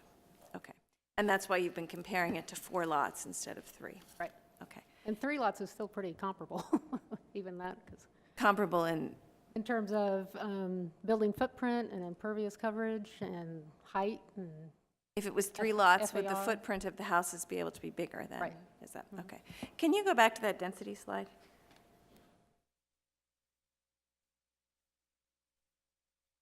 I feel like a lot of this comes back to density. People are concerned about the traffic and the number of people, the danger. Everything is related to the density. And then I look at this slide and it's almost exactly the same, or it's less with the cottage housing. And I think part of it is, when we think about density, we're not thinking about how many things are stacked on top of each other. We're just thinking about the actual coverage of the homes. But as we're looking at this, when you're talking about density, can you just explain that a little more? The FAR, for example. Right, so the FAR, because your typical house, it has its footprint that it can build within in a lot, once you take the setbacks. And then they can go down, they can have a full basement, and then they can go up 2.5 stories. So that equates to a pretty significant FAR. Whereas the cottages, they're not allowed to have basements. They can have a crawl space up to 4.5 feet, and then they have 1.5 stories. So that shrinks that FAR. So even though you have 10 of these units, when you look at the FAR, it's less than having 3 to 4.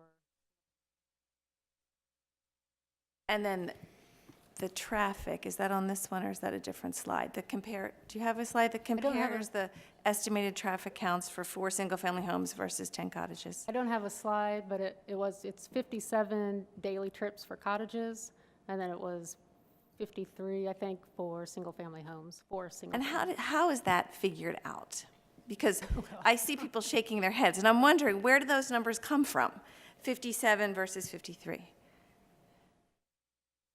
partly, I'm not a transportation engineer, but they look at the Institute for Traffic Engineering, and then they also, this consultant, they also use experience based on real-life examples in the area and past projects. But a lot of figures they do, traffic studies come from the Institute for Traffic Engineering manual. So there's statistics that we're using based upon other examples of this kind of housing and other kinds of housing, based upon the location of this as well as Falls Church in general. Right. And have we found those numbers to be pretty reliable? I know we look at those numbers when we do other developments. Yeah, Public Works did review this one, and they were fine with it. They thought it was accurate. So. And then my last question, I guess I had density and then different. This is just different than anything else we've done. So it's hard sometimes to think through all these different things and understand how it's actually going to work as a neighborhood. And I think that's part of the problem that a lot of the neighborhood is having, is that it's hard to envision what this is going to look like and how it's going to interact with the rest of the neighborhood. And as far as the danger part of it goes, when you started your presentation, you talked about fire suppression in the buildings. Every one of these buildings is going to have a sprinkler system. And what does that mean exactly? Is that like a commercial sprinkler system? It'll be similar to that. It'll be run off the domestic water supply, but it will be sprinklered like you see in a commercial building, to where if there's a fire or smoke in the household that triggers the smoke alarm, it would trigger the water suppression system. They'll also have a strobe light on the exterior of each unit, where if it goes off, a stress call goes off in one unit and emergency services responds, they'll know exactly which unit. And for the rest of the neighborhood, does this make the rest of the neighborhood safer as far as widening Railroad Avenue and putting in the access for the fire truck to turn around? The improvements to the Railroad Avenue would benefit the entire street. And we saw that in the fire marshal's report. Yes. That's it. And that's, summary was in the staff report. Right. There has been so much reading on this when I read it, and then I don't write notes, and I can't remember where I saw it all. But I appreciate it. Thank you. Other questions? Mr. Shields, just to follow up on your comment earlier about the fire marshal and Arlington's folks and their analysis of this.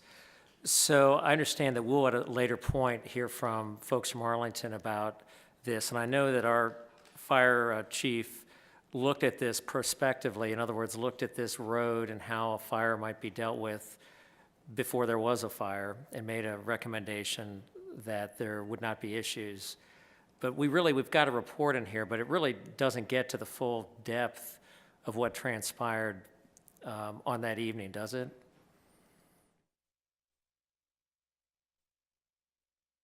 No, I would characterize the fire report as sort of the standard account of tactically how they attacked the fire, and that's what the report lays out. It does not go into discussions of access. And so I don't want to speak for the firefighters that did respond that day. I think you will have an opportunity to speak with them and ask the questions directly. The city's fire official, however, has evaluated it and has expressed his views on this application. And the access to these lots has been a concern for the fire marshal for a number of years. And the basic history of development in the city is that typically every residential street that was built in this city was built by the developers when the subdivision was created. And the city adopted its first subdivision ordinance in the 1920s. These lots were created prior to the creation of that subdivision. These are old lots. Therefore, they never had road access. And so when the city council in 2006 granted or declared Railroad Avenue, which really was just a strip of pavement on the Park Authority's property that had no legal authority or no real status at all, the city council gave it a status, but did so in a fairly pragmatic way. It didn't meet fire code requirements, but it was there to basically do a service to the property owners that didn't have legal access to the property, and therefore were in a very difficult situation. But it is not the city's practice, it's not been our history that in a situation like that, the city goes in and builds a street. And we haven't done that in this instance. We haven't gone in and condemned the property and built the street. That's not the way the city was built historically, and that's not what we are prepared to do now. What we have tried to do, though, is work cooperatively with the Park Authority to give the 12-foot width legal status. That was accomplished in 2006. The Park Authority has not stated that they're willing to grant a further easement to widen it further, but we have obtained a license. That license will be executed before site plan, but the terms of that license we think are reasonable and are aligned with what we anticipated from the Park Authority. We think they will work. And that was really the fire marshal's principal goal in this effort, was to get that and then to get the developer to agree to pay for and install the pavers in that additional right-of-way. In addition, we're getting a grant to bring the road up to a better maintenance or a better standard so that we can maintain it properly into the future. That is what we have accomplished. Is it the ideal solution? I don't think that we would characterize it that. Is it a solution that will work and that will promote public safety? I think we do think it is a significant improvement and will bring it into a condition that firefighters are more used to seeing when they respond to a call. Thank you. Other questions, or should we go to a motion or comments or both? Mr. I don't know, why don't we go to Dave Snyder or either one? Go ahead. Thanks a lot. Carol, in your September 8 memo to us referring to the proposed agreement with the Park Authority, you noted that the agreement was not final, that it's open for the board to disagree with it until September 22nd. Do I have that right? Yes, what they do, the practice at Nova Parks is to post the intent to enter into such a license agreement, because they have lots of these all the time.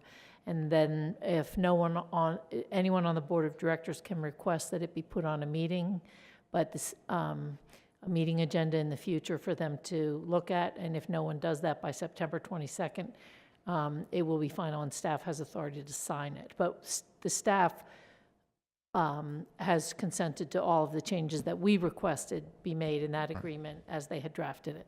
But that would be subject to board approval, and the board still has until September 22nd to object. That's correct. Thank you. Scottie? One of the comments I think we heard was the concern about revoking access. Mr. Shields, could you talk about, I guess, how does this license work? Let me defer the question to the city attorney. A license agreement is not an interest in property. It's permission to use somebody else's land. And it can be revoked at any time should Nova Parks need the property, the 6-foot strip, for their purposes. We have been talking to them over time. They are currently working on a plan to widen the trail to make it a double trail in each direction for pedestrians to be separated from the bicyclists, but up to the bridge over Route 7, up to the east end of that, so it wouldn't affect this land, the current plan. So, but potentially sometime in the future, they could plan to widen that street. They have agreed that they will give us 6 months' notice if they have a plan that will affect our, the 6-foot grass paved strip that we're having installed. They would have the right to have that removed and revoked upon that 6-month notice in the future. So it's not clear when, if ever, that would happen. It's not clear that even if they decided to double track the trail on the western side of Route 7, that would even require that our 6-foot wide strip be given up. The the trail may be wide enough, or the right-of-way may be wide enough at that point to allow for both. However, they would have the right to revoke it and to remove that grass pave in the future should they need it. And so I think that my understanding is that staff is working at looking at what other solutions there could possibly be, including this, the 8-foot easement on the other side of the street along the Railroad Avenue portion, and trying to work with some of the other property owners so that we can improve the safety for all. Okay, unless there are any other questions or comments, or at least questions, should we go ahead and put a motion on the table? Mr. Duncan? Mr. Mayor, I move to adopt TR 17-15, including a modification to allow for overflow parking and a required landscape buffer. Have a second? Second. Okay. Before we take a vote, why don't we go ahead and open it up to comments? Is there anyone who wishes to make a comment right now? Ms. Hardy? Thank you, Mayor. So like the rest of my colleagues, I've definitely studied this project in copious detail between the staff reports and all the feedback. I appreciate all the neighbors who have turned out, both in writing and in person, to share with us your concerns. First and foremost, I want to make sure that you understand that we do hear your frustration and we do understand your concerns. The most emotional arguments made tonight about the street being substandard, I think this looks like an opportunity to actually improve emergency access to the road that wouldn't be done otherwise in a by right project, and can benefit not only to the project, but also everyone on Railroad. And speaking of by right projects, we looked at the comparison of what would be done here. I think we all have to acknowledge that this site will be developed. And when comparing this to 4 single-family homes, this will be less dense and comparable on all the other metrics that we're concerned about. And the site seems well-suited, as we've heard people argue, with the revitalization area in the city, providing residents a chance and easy access and walking and biking to shops and services. I think the tough thing with this job is that even with weighing all these multiple points of view, at the end of the day, you may not all please everybody. But I hope the neighbors understand that we do hear you and that your concerns have been heard. So I will be voting tonight for the Railroad Cottage project, for the benefits stated for the broader community. I'm also going to vote for this tonight because I want to signal that Falls Church is a welcoming place for all, that diversity matters, and I think housing diversity is an important element in contributing to generational diversity, which is a value that we espouse, and I think here's an opportunity for us to walk the talk. Okay, other comments? Ms. Oliver? Sorry. When the original ordinance was passed, there was a really important policy consideration that I think this council took up, which was the need for diversity in housing stock, the need for diversity in size, the need for diversity that allowed members of our community that were leaving to stay. And I think that this is really complicated because anytime you want to introduce a diversity in housing that did not exist in the community before, people are concerned about the change. People are concerned that it's not like what I have. It's not what I think I would want. And that's true. But I think that it is often the case that it does meet a need. So when I listened to all of the opposition to this proposal, and I met with many of the neighbors at boards and commission meetings, you know, I read all of the emails that came in from different people. I've heard all the public comments. And when I listen to that and I think about that, I asked myself, did we make a mistake on the ordinance? And my answer was, no, you know, we didn't. We need this ordinance. We need this diversity. We need this different housing stock. And wherever the first one was, it's going to be scary to the neighbors, and it's going to be difficult and challenging for the neighbors. And because of that, there is somewhat of a natural opposition. And I think about the different comments that have been made, and, you know, at the end of the day, if the developers designed it wrong, the developer is going to lose money and have to figure that out. You know, if the developer does this, you know, if the parking isn't right, and there's a lot of studies that say that it is, then the people that buy there are going to have to figure it out. On the question of the fire safety, that's one of the things that I think a lot of people have really wrestled with. And when I thought about fire safety, what I thought about was, what would we do if these improvements weren't coming in? And I'm pretty sure none of the neighbors would want their homes condemned because we were not able to maintain safety on the street. And I just, and I know that the city doesn't have the funds at this time to sort of do the other improvements that would be needed. So when I weigh all of those things, it's a good policy. It's something that the city needs. It's really hard, and I know that people think that it's not going to work. But I think it's the right thing to do. We wrote this ordinance so that we could give this a shot, and I'd like to give it a shot. Thank you. Other folks who would like to comment at this time? Mr. Duncan? Well, just briefly, I'm still not sure how the vote's going to go, but if it does go forward, the kind of details that we're getting into now are really site plan process details. I think that's appropriate because this is something new and different, and those of us here, want to try to respond to as many of the legitimate concerns as we possibly can. But if this were to go forward, the process is just beginning. And a lot of the details that you're concerned about, they're going to affect, quality of life, are going to be hashed out with the Planning Commission through the site plan process. So it's my hope that, we would continue to have dialogue with the neighbors and that the applicant would be responsive to that. I'm voting with that expectation in mind. This is an applicant who, has familiarity with the city. I take that as, an encouraging positive sign because, we know where you live and we know that you have an investment literally and figuratively in this working for our community.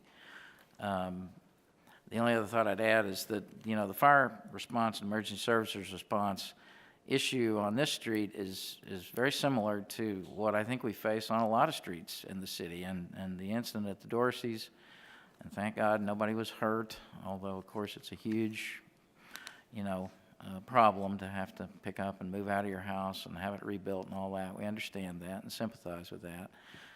It does call attention to the number of other streets in the city, Delaney Place, plenty of cul-de-sacs in this city where it's going to be a challenge to get, more than 2 pieces of fire equipment in to respond to an emergency. And, my hope is that our discussions with the chief, when they happen, will not focus just on this location and its particulars, but on, fire safety and emergency response generally in the city, because there are a lot of places where, 2 lanes of cars are parked and there's only 1 egress lane through. And we're fortunate that there haven't been any other situations, but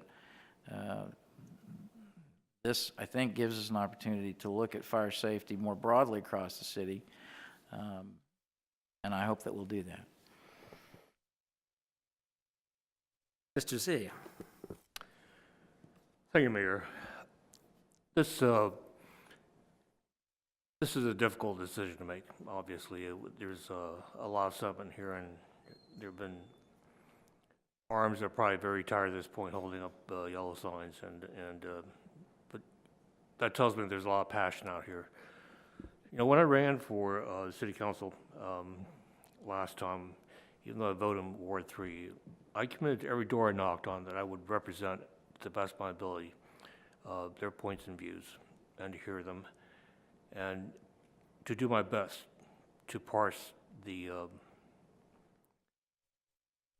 difficulties in a way that would allow me to make the right decision, one that would benefit the city and its citizens. If we don't pass the special exception, the alternative of 4 single-family houses is, in my opinion, a worse decision. I think the developer, the Railroad LLC, at this point has been sufficiently tuned into the concerns of the neighbors. And I believe that they will do everything to make sure that if this passes, that the disruption would be minimized. But I do pledge to not only those people carrying yellow signs tonight, but everyone living in that neighborhood. You still have your voice, and I have my ear. I will continue to listen to you. And your opinions and your sentiments for what is best for the city. Thank you very much. Okay, other speakers? Anyone else? Vice Mayor Conley or Mr. Snyder? Would either one of you like to speak? Is this on? Thanks. So I'll be voting against this decision tonight for several reasons. First of all, fire safety, or Plan A, is a plan that hasn't even been adopted by the Northern Virginia Park Authority. And that Plan A is revocable at any time. And unfortunately, there's no realistic Plan B to deal with the fire safety issue. So that's a fundamental issue for me. Secondly, it seems to me that a lot of the concerns raised by the neighborhood are driven by the number of units and the density of the development on the site. Now, the developer had within its control to decide how many units they would put on that site and make their decisions based upon economic and other grounds. But the neighborhood has raised a number of legitimate concerns: parking concerns, lack of green space concerns, how serviceable is it really, the clustering of parking essentially right against one of the neighbors, and on and on and on. And all those neighborhood concerns, which are very real, it seems to me are driven by the density and the number of units placed on this. But the developer, for one reason or another, has decided not to reduce those numbers. I don't think it passes muster. That's not to say that I'm against diversity in housing. Quite the contrary, that I'm against against the cottage concept, or even against something like that in this area. But it seems to me the fire safety issues are simply not resolved satisfactorily. There's strong opposition by the neighborhood, which has normally been dealt with by special exception developers by second reading. In fact, I don't recall any special exception where the neighborhood was so strongly and consistently opposed to a special exception at second reading at this point. And I think and would have hoped that those concerns would have been addressed, and they simply have not been. For all of these reasons, I'll be voting no on this particular project tonight. Thank you. Thank you. Vice Mayor Conley, anything to say? A lot has been said already. I want to thank everyone for being here. Your yellow signs are brilliant. I have read so much about this project, and as I said, I keep getting lost in all the different iterations and the concerns. And I really do feel like the concerns come down to density. This is different than the kind of density we're used to.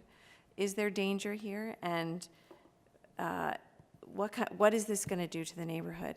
And I think what Mr. Z said is true. 4 large single-family homes is more dangerous and more dense and will bring more traffic than these. So I am going to vote yes on this project, and I do appreciate all the input in there. And I think, as Mr. Duncan said, site plan is really important. I think there's going to be lots of protection for your neighborhood with buffers, and I think it's time to go ahead. All right, thank you. So I'll give my comments now.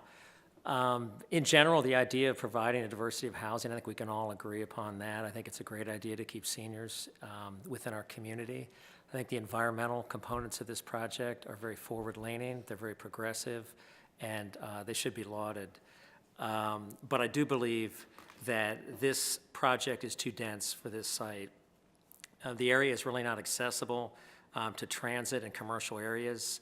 You're essentially in a cul-de-sac, a substandard cul-de-sac, and for people to get to the downtown areas that I think were envisioned, you'd need to walk up a ways, then cut across, then come down a trail. And it's just not what I would envision as being close to those commercial areas. I don't know if this is going to be a place that seniors are going to want to walk or bike in the wintertime or in the heat of the summer.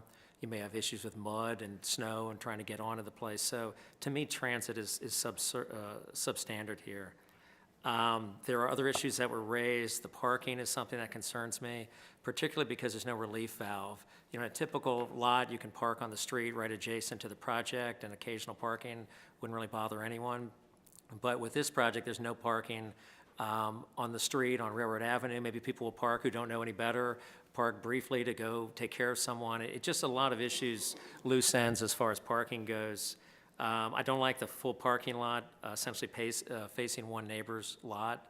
And even though it's a wood fence, it's not solid brick. There probably are little slats and things like that where light can protrude, and certainly sound can protrude, which I don't think is fair to the one neighbor who abuts the property. We've heard about the substandard street being too narrow. There's only access from one side. It's not even a full, transit on both ends. It's a license, as we heard, not necessarily permanent. And it's a substandard street, frankly. I don't think we ought to be expanding its use. It's also potentially unsafe. We had a fire there recently that did not go as I think people would want to see. What are the reasons for that? I'm not sure we fully understand those, which is why I'm concerned as well. And I'd asked at several occasions in the past to have a report, not just of how the communication went, but just from someone on the ground of how this fire was handled and whether this is a use we want to be putting here from a fire safety standard. I don't believe I've gotten that answer as of yet. We may get it in the coming weeks, but that's after the fact. I was the only person who opposed this ordinance because I believe there are many loose ends that had not yet been resolved, and I still feel that way. I do feel it's too much density. This is essentially townhouse density in a single-family neighborhood. To me, you want to have your highest density on commercial streets like Route 7 or Route 29, and then taper to residential single-family houses. So your townhouse-style density would be closer to your main boulevards, not in a pocket in the middle of an established neighborhood. It's why we have very few, if any, townhouse projects in the middle of other neighborhoods. It's just, to me, from a land use perspective, is not the appropriate place for that. I would also address the idea that, well, it checked all the boxes, we have to approve it. This is a special exception, and so we do need to exercise our discretion, which I'm going to do. Let's see what I've got. I think this project would actually be a lot nicer with a couple less units, and it would work much better. The parking would be better, the transportation would be better, the green space would be better as well. And so I think it's just a bit too much here. And I think ultimately it goes down to, I think, a compact we, as a city council, made with our community. And people ask me when I campaign about development, they say, well, how are we going to protect communities? And to me, we have an obligation to establish neighborhoods and establish communities to protect the integrity of what people buy into, what they presume is going to be in their neighborhood. And so I don't think people buy into a neighborhood expecting this kind of density to pop up nearby. When you buy a house next to Route 7, it comes to the territory. Anthony's may get torn down and you're going to get a bigger development. We're not going to keep that necessarily forever, but I do think established single-family neighborhoods do have an expectation that they will stay substantially as they are before. And I think this is a change that I'm not sure this is the right place for. So for that reason, I am going to be voting against it. Is there anything else to be said, or should we go ahead and have our vote? Madam Clerk? Ms. Conley? Yes. Mr. Duncan? Yes. Ms. Hardy? Yes. Ms. Oliver? Yes. Mr. Snyder? No. Mr. Z? Yes. Mayor Tarter? No. The motion carries 5-2. Okay, thank you all for coming out, for all of you coming out tonight. Why don't we take a 5-minute break if we can, let the room clear, and get ready for the rest of our agenda.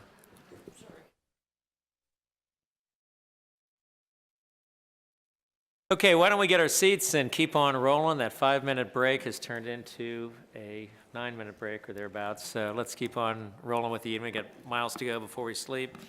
Madam Clerk, will you call the next item, please? Yes, sir. We have TR 17-33, resolution committing to creating healthy living policies to meet local needs in partnership with the Healthy Eating and Active Living HEAL Cities and Towns campaign. Okay, do we have someone from staff, or Vice Mayor Connolly, are you going to be handling this matter? Ms. Vincent will provide a brief staff report, and then others will join in. All right, welcome back.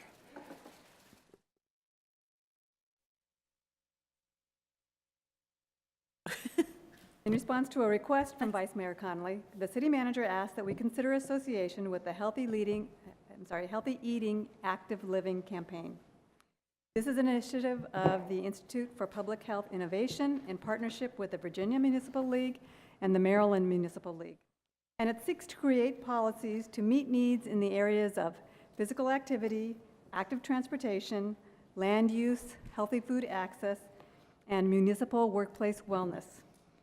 The overall goals of the initiative are to reduce healthcare costs, create safer community environments, improve quality of life, and attract economic development.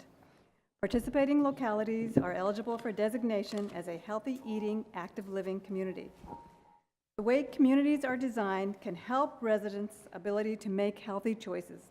And Falls Church can be proud that many of the strategies identified through the initiative have already been implemented, particularly with regard to bikeability, mixed-use development, traffic calming, and providing opportunities for residents to make healthy, nutritional choices through access to and support of a farmer's market. There are, however, additional areas that could benefit from the assistance that association with this initiative provides. Staff have committed to exploring possible recommendations for these areas in conjunction with the schools and with input from residents and the business community.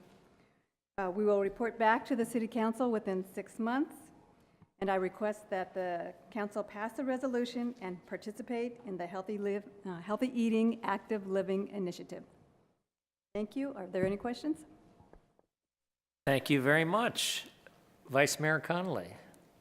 Thank you. I want to thank you for your work on this. I think it's really exciting. It's great that we already have done some of these things, and I'm looking forward to hearing about what else we can do for our citizens to encourage healthy eating and active living. So thank you.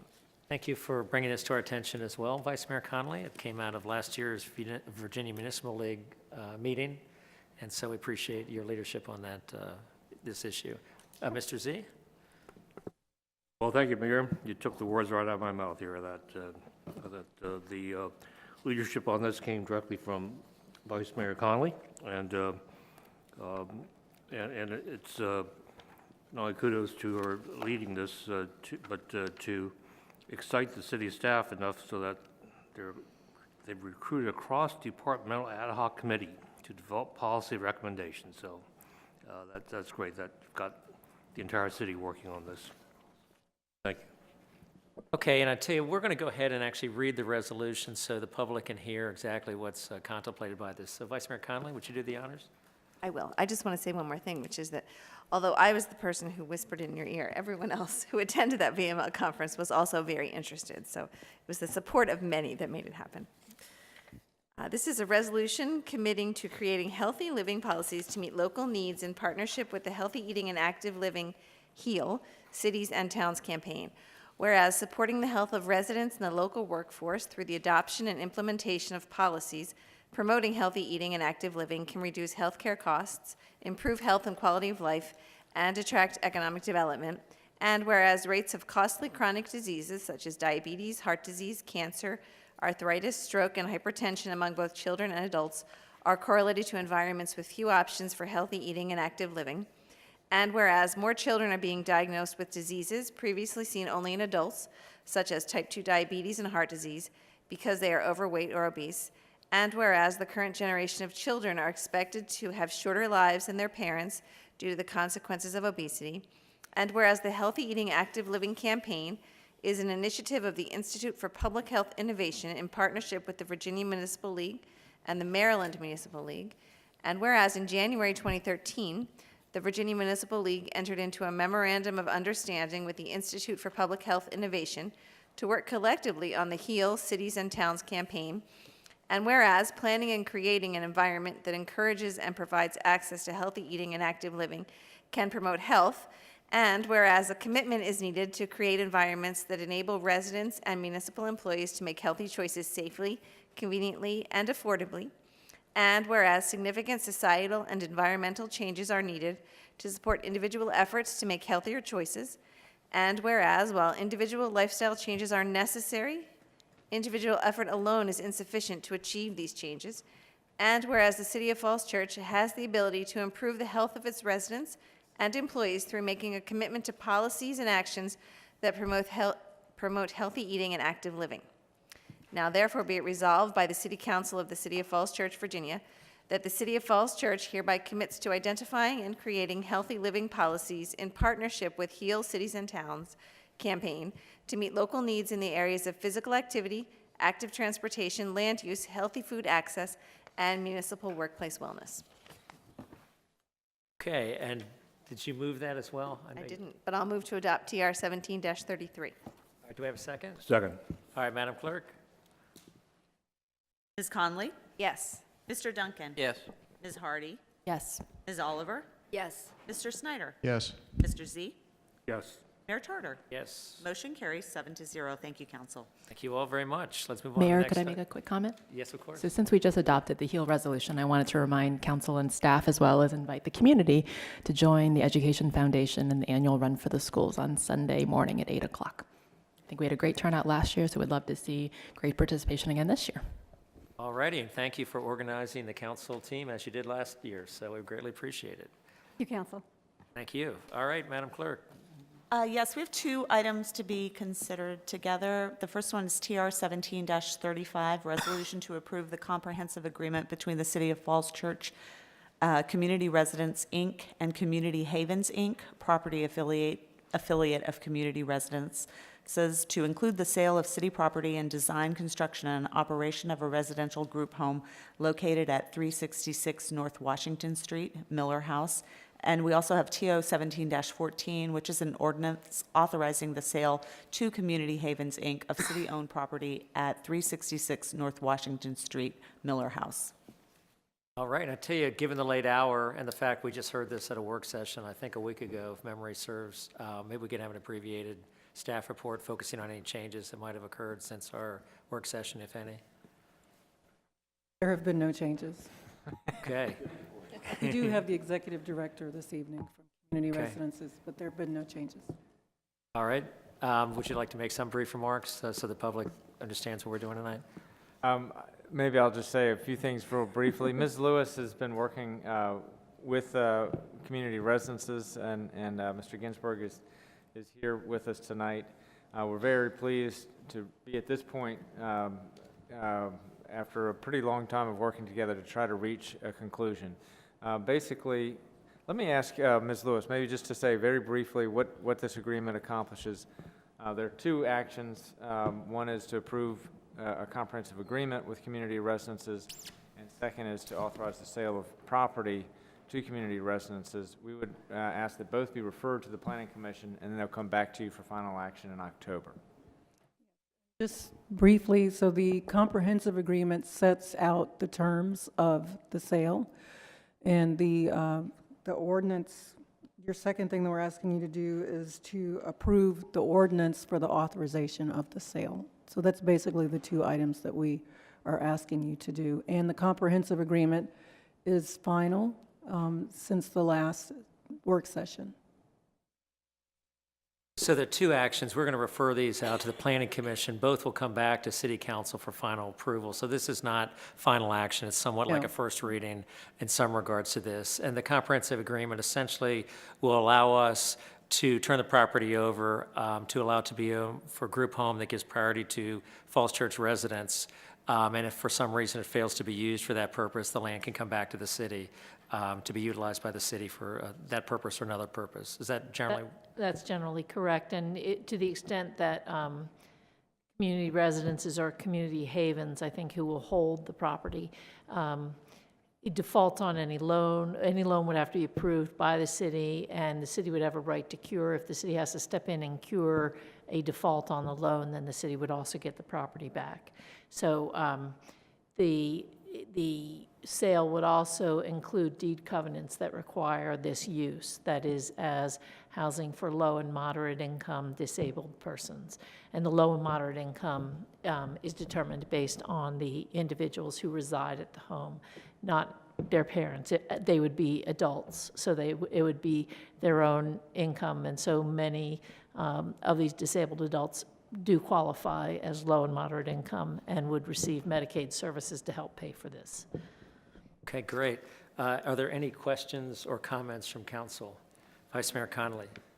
I just want to commend Ms. Lewis and Ms. Vincent and Community Residences for your persistence on this, because it is something that we have all been interested in, and we've been talking about this for 4 years.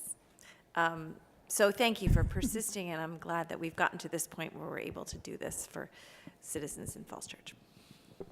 Other comments or questions? Is there any member of the public who wishes to speak to this matter?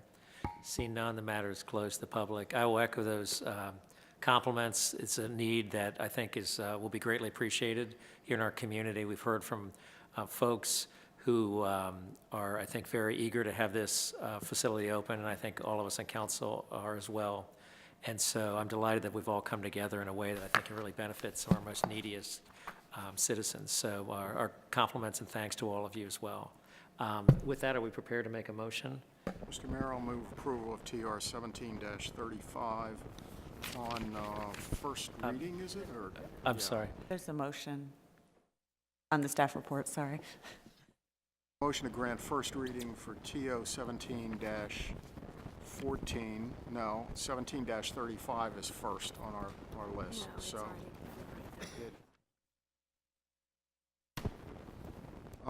TR 17-35, right? So I'm moving approval of that.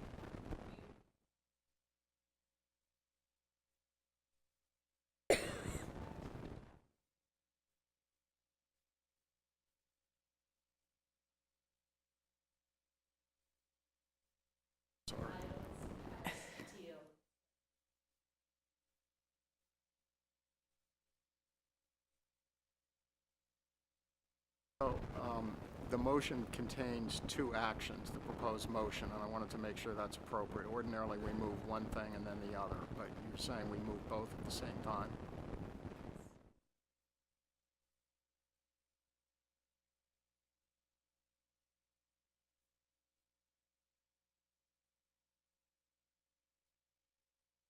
Even though we had them reversed on the agenda. Okay.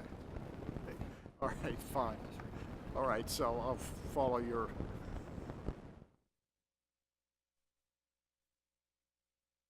Wait a minute. No, the city attorney is about to clarify this, so...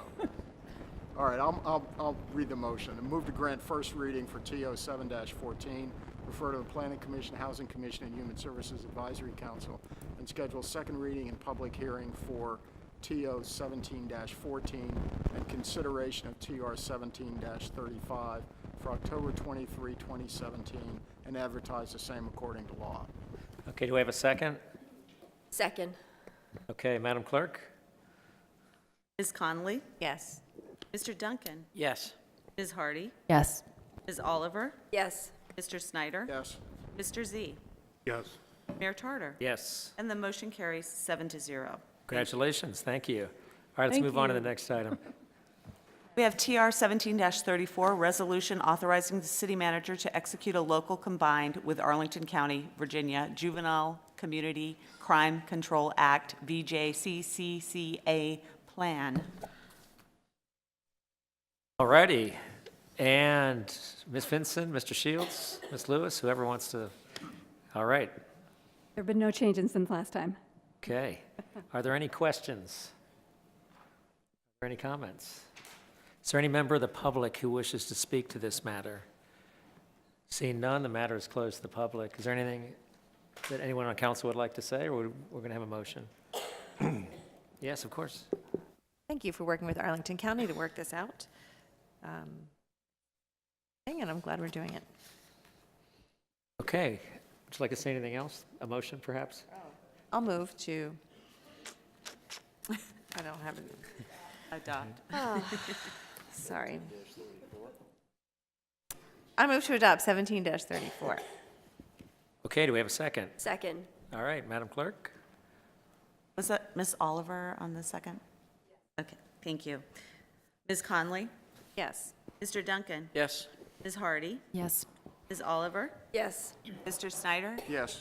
Mr. Z? Yes. Mayor Tarter? Yes. Motion carries 7-0. Thank you. All right, what you got next? Let's see, we have TR 17-30, resolution of the City Council of the City of Falls Church, Virginia, declaring its intention to reimburse itself from the proceeds of one or more financings for certain capital project costs and equipment.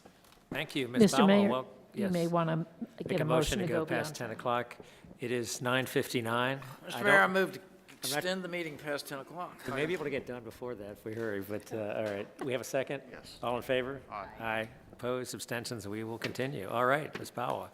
Good evening, Mayor Tarter and members of the council. The item before you requests adoption of a resolution to cover expenditures for capital project costs and equipment prior to the issuance of the bonds.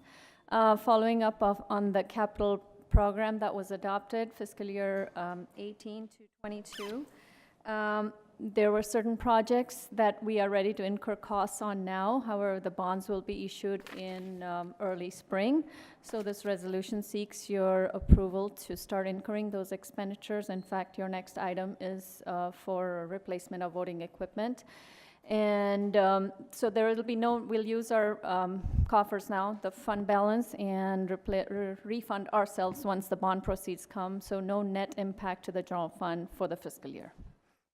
Okay, thank you. Are there any questions? And nothing has changed since our work session on this matter last week. It's changed, no. All right, It's are the there any- same list of projects, the same amount of money. All right, are there any questions or comments? Mr. Z? Thank you, Mayor. Now, if I understand the concept correctly, and we were briefed on this in work session, first of all, the resolution of this kind has been done once before. That's correct. And do you remember the year that we did that? I believe it was 2013 issuance. Okay. And what it does essentially is allow a variety of actions to proceed forward. It would be paid for out of current fund balance, and then there would be a bond in the spring to replenish the coffers, basically, proceeds of the bond. And the estimated debt service for these projects that have been already appropriated, identified by the City Council in the adopted CIP Capital Improvements Program would cost, beginning FY 2019, about 2 cents on the tax rate per year, right? 0.7 million? On the full CIP, the full list of projects, Yes. as we had seen, it would be 4 cents for next year. Okay. This is a partial list, only the list of projects that we're going to start incurring costs on now. Yes. However, the bonds that will be issued will cover the full CIP that was adopted as part of the amendments by council in July of this year. Thank you so much for that. Okay, any other questions or comments? Any member of the public wish to address or speak to this matter? Seeing none, the matter is closed to the public. Do we have a resolution or a motion? Mayor, I move to adopt TR 17-30. Second. Madam Clerk? Ms. Conley? Yes. Mr. Duncan? Yes. Ms. Hardy? Yes. Ms. Oliver? Yes. Mr. Snyder? Yes. Mr. Z? Yes. Mayor Tarter? Yes. Motion carries 7-0. All right, continue. We have authorized the city manager on behalf of the city to award a contract to Hart Intercivic Incorporated in an amount up to $250,000 for the purchase of an election system. All right, welcome back. Thank you. What else you have to say? Anything new? Our current voting system is decertified, so make this purchase, we're not going to have one. Okay. Can we sell them? Can we sell them or auction them off to the public? Highest bidder as Dorsey. We could do certainly several things in theory, but the contract that we are making with the next vendor means that they actually get their equipment back for proper disposal. All right. Yes, of course. We have a few questions. Vice Mayor Conley, then Mr. Snyder. What we have before us says an amount up to $180,000? Ms. Heath just read $250,000. CIP is up to $250,000 because an election system incorporates every moving part that goes on into a polling place and running an election. Not all of that will go to the vendor of Hart. So only up to 180,000 will go specifically to the vendor Hart for their specific portion of the election system. But we are changing from a DRE voting system to a paper-based voting system, which means that there are a lot of other items that we need to purchase for the I think maybe the title changed after it went on the agenda. That's correct. And what I read was from the agenda. So what you're considering is the 180,000. Okay. I think what I read was from a previous. So the remaining 70,000 will also be spent, but we're not going to authorize it for Hart. All right, Mr. Snyder, did you Right. have a question? Yes. So, It's available to be spent. There's not necessarily a plan to spend it, but this is a contract approval in the amount of $180,000 to this. Okay. By them. Thank you. thank you. So in the earlier discussion, it was very interesting in that the state has decertified the system that we're now using, which of course requires us then to change it, presumably. And they have, is this in the category of equipment that the state has deigned to certify?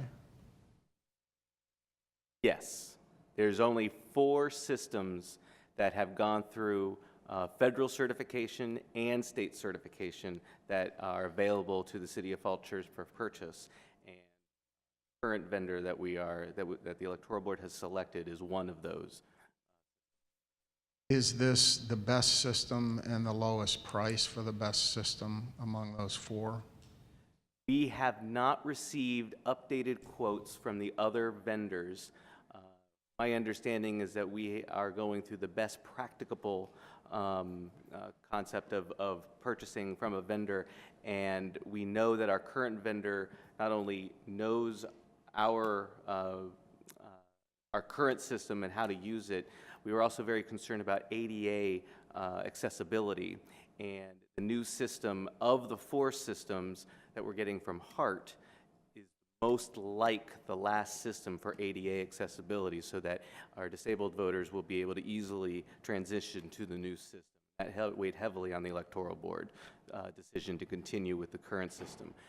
However, I will say that the Hart system was given due to the situation that we have, and we are not the only locality in the Commonwealth to have this situation, Alexandria and Chesapeake being among them, specifically for the Hart E-slate, that